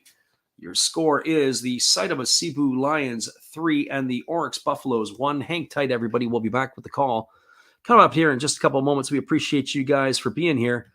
It is a 3-1 ball game for the Lions. Hold tight. We'll be back in just a few.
Welcome back, everybody. It is going to be the right-hander, and it is going to be Motaki Higa coming on in relief, the side-winding right-hander who has had some success over the last few years, but he's struggled this year.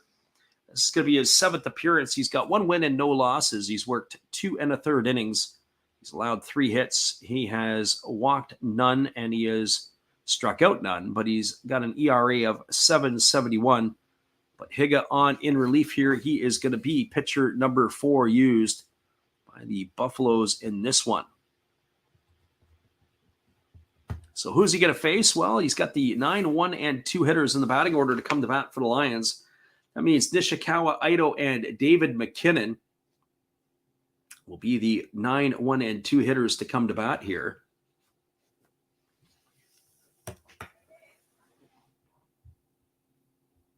As we are ready to face the center fielder Nishikawa here. He is 1 for 3 tonight. He's got a steal in 3 trips. He's also stolen a base. And the first pitch is delivered. It is a fastball that misses inside for ball 1, and the count is 1-0.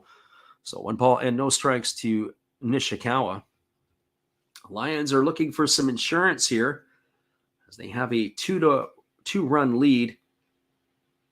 Sometimes that 2-run lead is not as safe as you think it is. There's a fastball swung on, and it's grounded foul just past the bag at first base. So 1 ball and 1 strike is the count.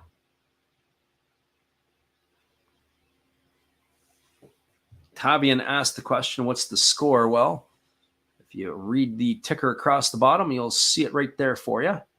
There's a fastball. It's taken for a called strike, and the count now is 1-2. So 1 ball and 2 strikes it is to the batter Nishikawa. God is great giving the report on what his 6 stations would have. There's a fastball that misses inside. And checking the swing was Nishikawa. The home plate umpire felt he did. They appealed over to the third base umpire, and they said he didn't go. We got to look at that one. Oh, boy. I'm not so sure about that. They say he didn't go. Here's the 2-2 pitch. It's a fastball swung on his ground. It's softly over to second. Fielding it is Gonzalez. He throws to first on the run, and that is going to retire Nishikawa on a ground out. 4-3 for out number 1, and that'll bring up the top of the order in Ido. Interesting the way that Higa pitches. He's really able to induce a lot of the rollovers. Guys are not able to stay inside the ball. That would have been one right there. The right-hander has got some funky stuff in his delivery. And here's the pitch. It is a first pitch fastball that misses low and in, and the count is 1-0 to Ido. I always tell young kids, I go, if you want to learn to throw sidearm, it's usually after your 3rd or 4th surgery. Well, I wonder how many surgeries that the right-handed pitcher Higa has had here, as there's a fastball swung on and grounded softly foul on the third baseline. The count is 1-1. So 1 ball and 1 strike. Our friend of the living room also prefers nature shows. Here's the 1-1 pitch. It's a slow breaking ball. Swung on and missed. That was 99 kilometers an hour, which probably would have registered at about 59 miles an hour. So 1 ball and 2 strikes as we're trying to do the quick conversion from metric to imperial. Not only are we a sports station, we're a math station. And there's a fastball swung on and missed, and Ido goes down on strikes for the second out of the inning. So 2 up and 2 away, and that's going to leave it all up to the hero right now, David McKinnon, as his home run of the 2-run variety has been the difference maker in this one.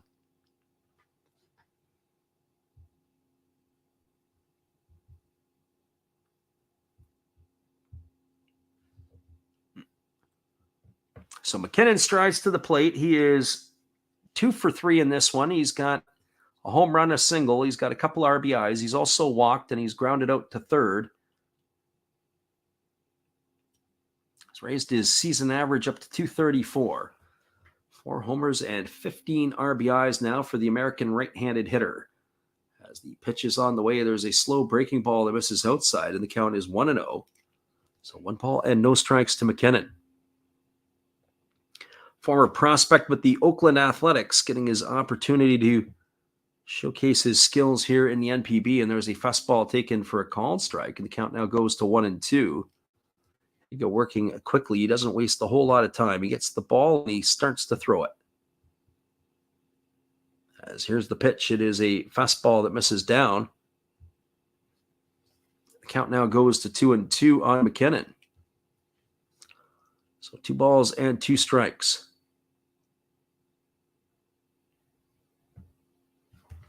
Right-hander Higa rocks into the motion, and now he kicks and delivers. There's a fastball swung on it. Is taken on the line by Yumamune, and that is going to do it here as McKinnon hit the ball on the screws, but right to the glove of Mune, who stayed low to make the grab, and that will do it here for out number 3. Well, we're all coming down to the bottom of the 9th inning as there were no runs, no hits, no errors, and nobody left aboard in the top of the 9th. The Lions are now done their at-bats, and the Buffaloes are going to need to get a pair back. Coming up to bat will be Oda, then Gibbo, and then the top of the order Chano. we'll see what the Buffaloes have to offer when we return in just a few. Hang tight, everybody. Bottom of the ninth coming up.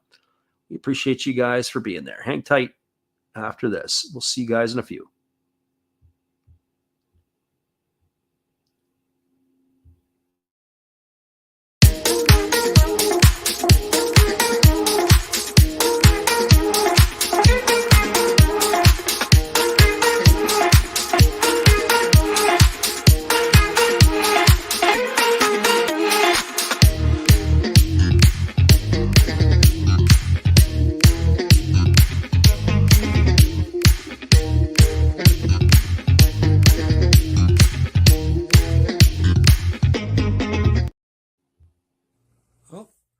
Hello?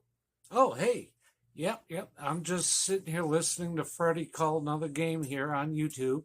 Oh, yeah, going really good. He's calling a great game, really exciting, lots of stuff going on. You're lucky it's commercial break right now. I got a second. Oh, yeah, of course I'm having a cold one. Oh, yeah, got plenty of videos coming up this week. You should stop in, check them out, leave a like, tell other people. But Freddie's coming back. I got to go catch the game. I will check in with you later. You have a good night, buddy. Bye.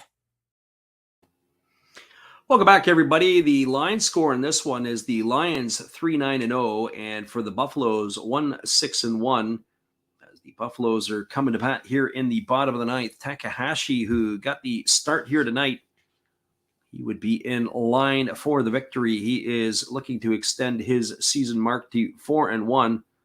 Yamamoto, who pitched pretty well, just not enough to win, is in line for the loss. He would drop to a game below 500 in the win-loss column. But it is going to be the right-hander Masuda who is coming on here to try to close the deal, the closer for the Seibu Lions. The veteran right-hander is making his 9th appearance of the season. He has been roughed up a little bit. He has worked 8 innings. He's allowed 14 hits. He's walked 1, struck out 5, and he's got an ERA of 6.75. And he is going to be facing Yuya Oda here to get things going in the 9th inning. So Masuda on in relief. And the first pitch is a fastball that misses up and away for a ball, and the count is 1-0. 6 for 12 on the season for Oda. He came on as a pinch hitter back in the 6th inning. And the pitch is on the way. It is a fastball that misses down, and the count now goes to 2-0. A lot of teams, if you're down by 3 runs or less, will always put the take till you get a strike on in the last. And I would expect that would be the Buffaloes' mantra here. So 2 balls and no strikes it is to Oda as the right-hander works to the set position. We're here in the bottom half of the 9th inning, and it is a fastball swung on and lifted foul down the left field line. That runs the count to 2-1. Well, so much for that theory about taking till you get a strike. That pitch was actually down. Probably would have been a strike because it looked like it would have been at the knees, but nevertheless, you want to try to make the pitcher work as much as possible. Once this game is complete, we'll do a rundown and a wrap-up of this one, and then we will do the out-of-town scoreboard and call it a night. But here's the 2-1 offering. It's a fastball that misses up and away, and the count is now 3-1, but don't go away yet. You definitely don't want to put the tying run on base in this situation, and of course, then you're going to have the batting order turned over. So the Lions management here are looking for an easy 1-2-3 inning, whereas the Buffaloes are trying their best to find a base runner reach base. And here's the pitch. It is a breaking ball swung on. This ball is lifted into deep right field. Moving back onto the warning track, and he's going to haul it in is the right fielder, Ito. Well, he sent it a long way to Oda, just not far enough. But that is going to be, he's going to be retired for out number 1. So 1 away, and that is scheduled to bring up Sho Gibbo.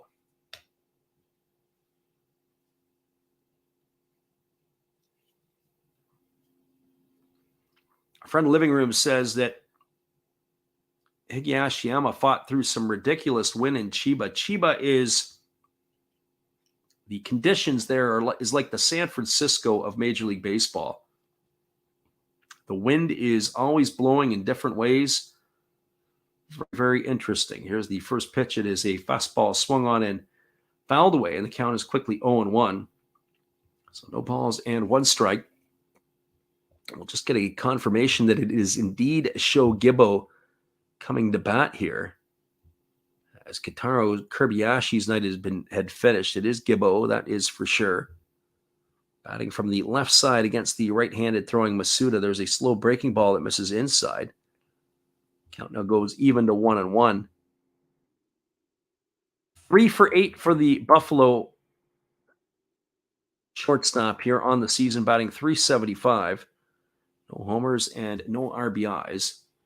The 1-1 pitch is on its way. Here's the offering, and it is a fastball swung on and lifted foul down the left field line.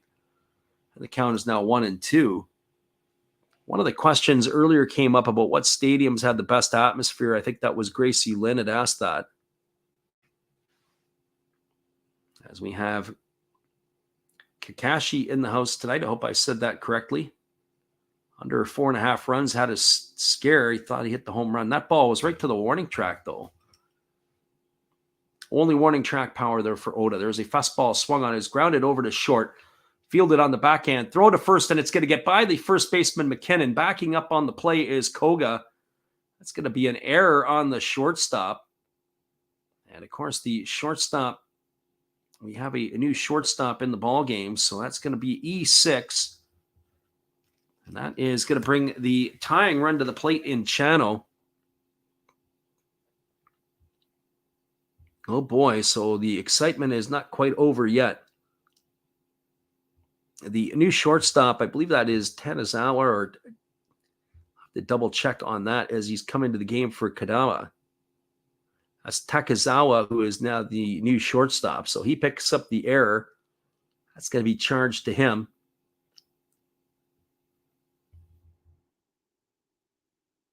Now coming to bat is the top of the order, Chano, who is a 1 for 4 tonight. One of the stadiums that I'd love to be able to get to see is Yokohama, just that the way that the design is. Another one I'd like to see, as there is a breaking ball that drops in for a called strike, and the count is 0-1, is the stadium in Hiroshima where the Carp play. That looks like a pretty fascinating piece. And for old history, the Koshin Stadium in Osaka as well, where the Hanshin Tigers play, would be pretty cool. I've been to the Jinju Stadium, but I've not been in to see a game.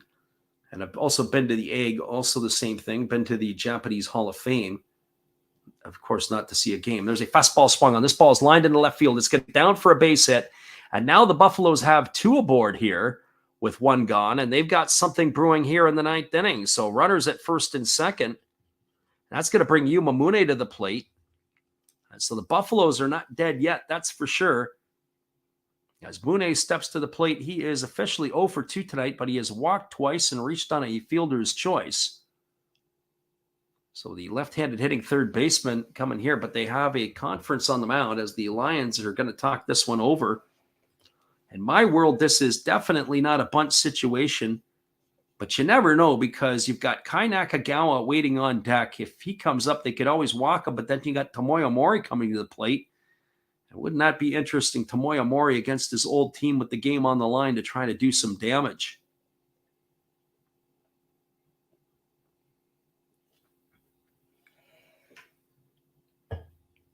So the runners right now are at first and second. Mune stepping up here to the plate. We can't suicide squeeze yet, Troy, because we don't have that runner over at third. And of course, it's not the position yet. Here's the offering. It's a fastball swung on. This ball is lifted foul down the left field line. And it's on one bounce, going to bounce into the temporary seating, and the count is 0-1.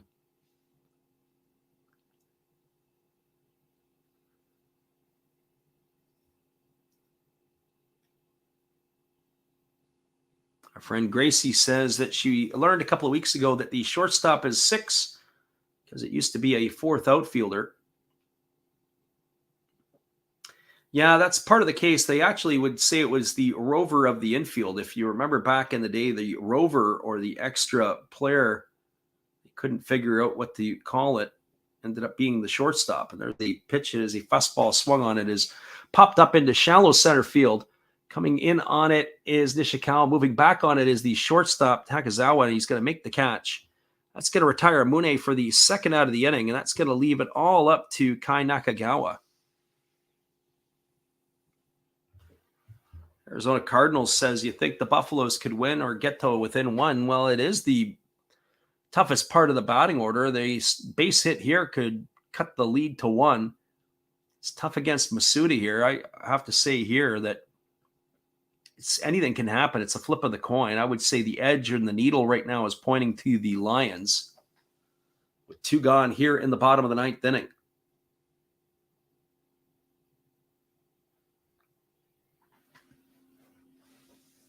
So Kai Nakagawa steps to the plate. He's had a rough night at the office tonight. He is 0 for 4. His average has slipped to 286 as he waits here on the offering from the right-hander Masuda, who holds to the set position, and now he kicks and delivers. There's a fastball that just misses down, and the count is 1-0.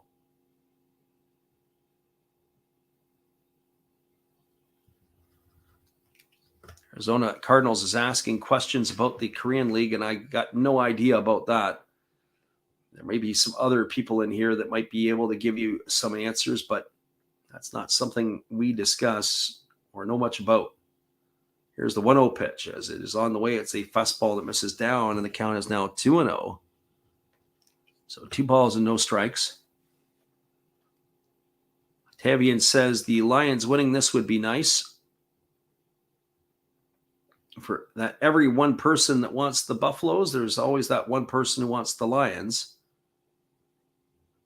And what I want is good baseball right to the bitter end. Here comes the 2-0 pitch. The right-hander Masuda holds to the set. And now he kicks and fires. There's a fastball taken for a called strike. The count now goes to 2-1 on Nakagawa. So 2 balls and 1 strike to Kai Nakagawa.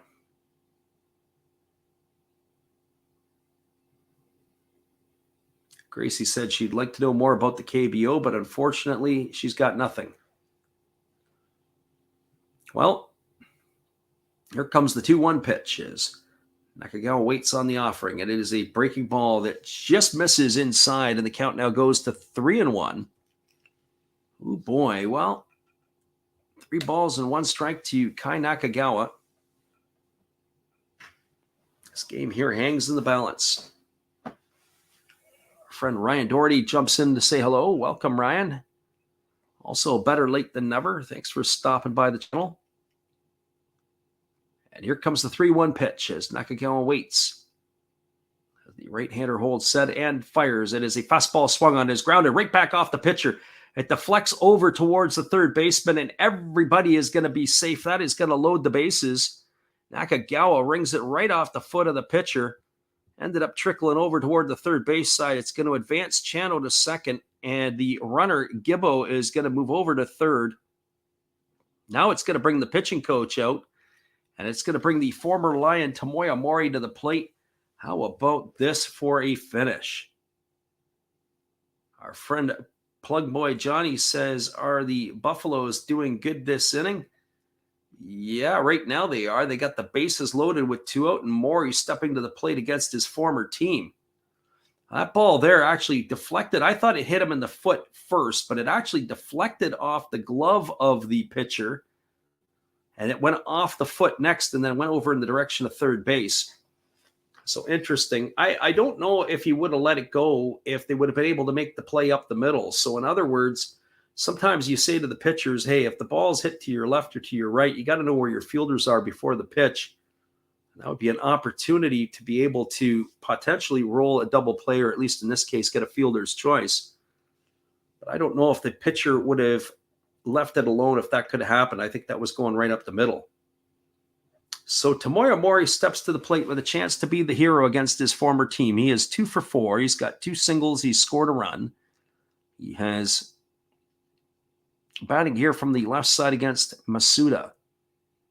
And here's the first pitch. It is a fastball swung, and this ball is grounded through the 4-hole. It's into right field. That's going to get 1 run in. Here's the throw to the plate. Is it going to be in time? It's not in time. The Buffaloes have tied the game at 3. Tomoya Mori does the job, and that is going to put runners now at first, and I have to see if the other runner made it over to third in Nakagawa. I believe he did, but now we've got a whole brand new ball game. It is now 3-3. What a play there. Ito came up throwing. It was a bullet to the plate. The throw was actually in time, but it was a little bit offline. It was on the first base side, and that is now going to increase run the score to 3-3, and the crowd is all into this now in Orix, and they are really, really, really excited. You can see the crowd. They are right into it now. We got a brand new ball game on our hands. Chano scores and Gibbo scores. 2 RBIs there for Mori with his third hit of the ball game, and that is going to bring up Yuma Tongu with a chance to win it here. And quickly go get your coffee, everybody, because we may have ourselves extra innings. Nakagawa is the runner at third. The runner at first is Mori. 2 runs on the board here, and they are not out of this pickle yet, are the Lions. With 2 gone here, and Yuma Tongu stepping to the plate with a chance to also be a hero to bring in the winning run. So Tomoya Mori driving in the 2 runs. Unbelievable. And RS says free baseball. You got that one for sure. So here comes the offering. It's a breaking ball that misses outside, and the count is quickly 1-0 to Tongu. Marwin Gonzalez will wait on deck, and Tomoya Mori has just taken second base on a defensive indifference. So Mori is now over at second. They've got runners at second and third. The fourth situation has been taken away here from the pitcher Masuda and the Lions defense. So 1 ball and no strikes to Tongu. Runners at second and third now with 2 gone. And here's the pitch. It is a breaking ball swung on, and this ball is lifted foul down the right field line. That is going to put the count now to 1 ball and 1 strike on Tongu. So the RBI, 2-run RBI single here by Mori has tied the ball game up at 3. Lots of excitement in Osaka with the Buffaloes tying it up here in the bottom of the 9th inning.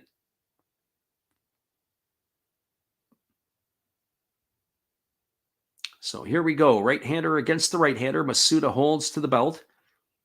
The batter Tongu waiting in, and there's a breaking ball that drops in for a called strike, and the count now goes to 1-2. Tongu was not particularly happy in his last at-bat. Some of the calls from the home plate umpire, and that one's probably going to not make him very happy either. The winning run is less than 90 feet away as Chano gets his lead in foul territory. How about a wild pitch to end the ball game? That would be pretty crazy, wouldn't it? A ball all the way to the backstop. We saw it last year with the Hanshin Tigers and the Buffaloes in an exhibition game. Why not now? Here comes the 1-2 pitch. It is a breaking ball swung on. This ball's lined into right field, and that is going to do it. It is going to be a Buffaloes win as Yuma Tongu has delivered an RBI single, a come-from-behind victory, 3 runs in the bottom of the 9th inning for the Buffaloes. And that is going to do it here as they're going to walk it off against the Lions. Your final score from the Kyocera Dome in Osaka, the Buffaloes 4 and the Lions 3. Hang tight, everybody. We'll be back in just a couple of moments to wrap this one up for you. That was an unbelievably exciting finish to this one. Appreciate everybody for listening in, whether you listen live or on delay. Thanks for joining the Last Rouse Baseball channel. We'll be right back after this. Hang tight. Good evening, sports fans. I hope you all have been enjoying the game. This is just another message from another Hollis build. I hope that your team is in the lead, but if not, remember, that's life. That's what all the people say. You're riding high in April, shot down in May. But you know I'm gonna change that tune. When I'm back on top in June. I said that's life, and as funny as it may seem, some people get their kicks stomping on my team, but I don't let it get me down. 'Cause this fine old world, it keeps spinning around. I hope you enjoy the rest of the game, and if it remains the same, remember, that's life. You want your fill? Go check another Hollis build on YouTube. Last Raps Baseball. Let's get back to the game. Let's go! You know that's life. You know it. One love and peace. Welcome back, everybody. We're going to do a quick recap on this one, and then we're going to give you the scores from out of town, and then we're going to wrap it up and put it to bed for tonight. Just don't forget to jump back in tomorrow, as we are going to be doing the ball game again between the Marines and the Hawks, 10 o'clock Pacific or 1 a.m. Eastern, if you get a chance to come on in again to see us live. Well, let's begin with the scoring recap in this one, and everything really never got going until the sixth inning. At the top of the sixth inning, the Lions got a leadoff single by Ido, and then it was a two-run shot by David McKinnon that put the Lions up to a 2-0 lead. In the bottom of the sixth inning, the Buffaloes responded, a leadoff single by Tomoya Mori, and with one out, Marwin Gonzalez singled, and after Kenya Wakatsuki was hit by a pitch, it was Yuta Oda who bounced into a fielder's choice that brought the first run home of the game for the Buffaloes, and that cut the lead to 2-1. Well, in the top of the eighth inning, Lions got one back. Another leadoff single by David McKinnon, who was involved in all three of the runs by the Lions tonight. And then after back-to-back walks to Tonosaki and Nakamura, it was Hotaka Yamakawa who had an RBI single, bringing home David McKinnon with the third Lions run of the ball game. And then it all came to the bottom of the ninth inning. With one out, that's where the excitement started to happen. It was a error by the shortstop with one out, as that allowed Sho Gibbo to reach first base. And then it was Takamasa Chano who singled, and that put runners to first and second after Yuma Mune popped out, and Kai Nakagawa singled, and that loaded the bases. So with the bases loaded up, brought the former Saitama Seibu Lion Tomoya Mori, and he had a base hit, his third hit of the game. He knocked in a pair of runs to tie the ball game. And then up stepped Yuma Tongu with a 1-2 count. He smacked the ball into right field for a base hit, and that brought home the final run in Kai Nakagawa.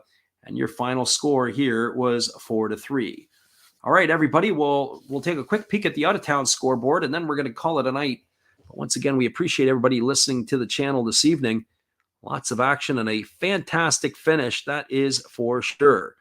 Well, the out-of-town scoreboard goes pretty quickly. It is a final, as it is in Hokkaido. The Tohoku Rakuten Golden Eagles knocked off the Hokkaido Nippon Ham Fighters 5-0. In the bottom of the ninth inning, the game is still going on in Fukuoka. Last time we looked in, it is a 6-3 game for Fukuoka over the Chibolote Marines. The game between the Carp and the Tigers was rained out tonight at the Mazda Stadium in Hiroshima.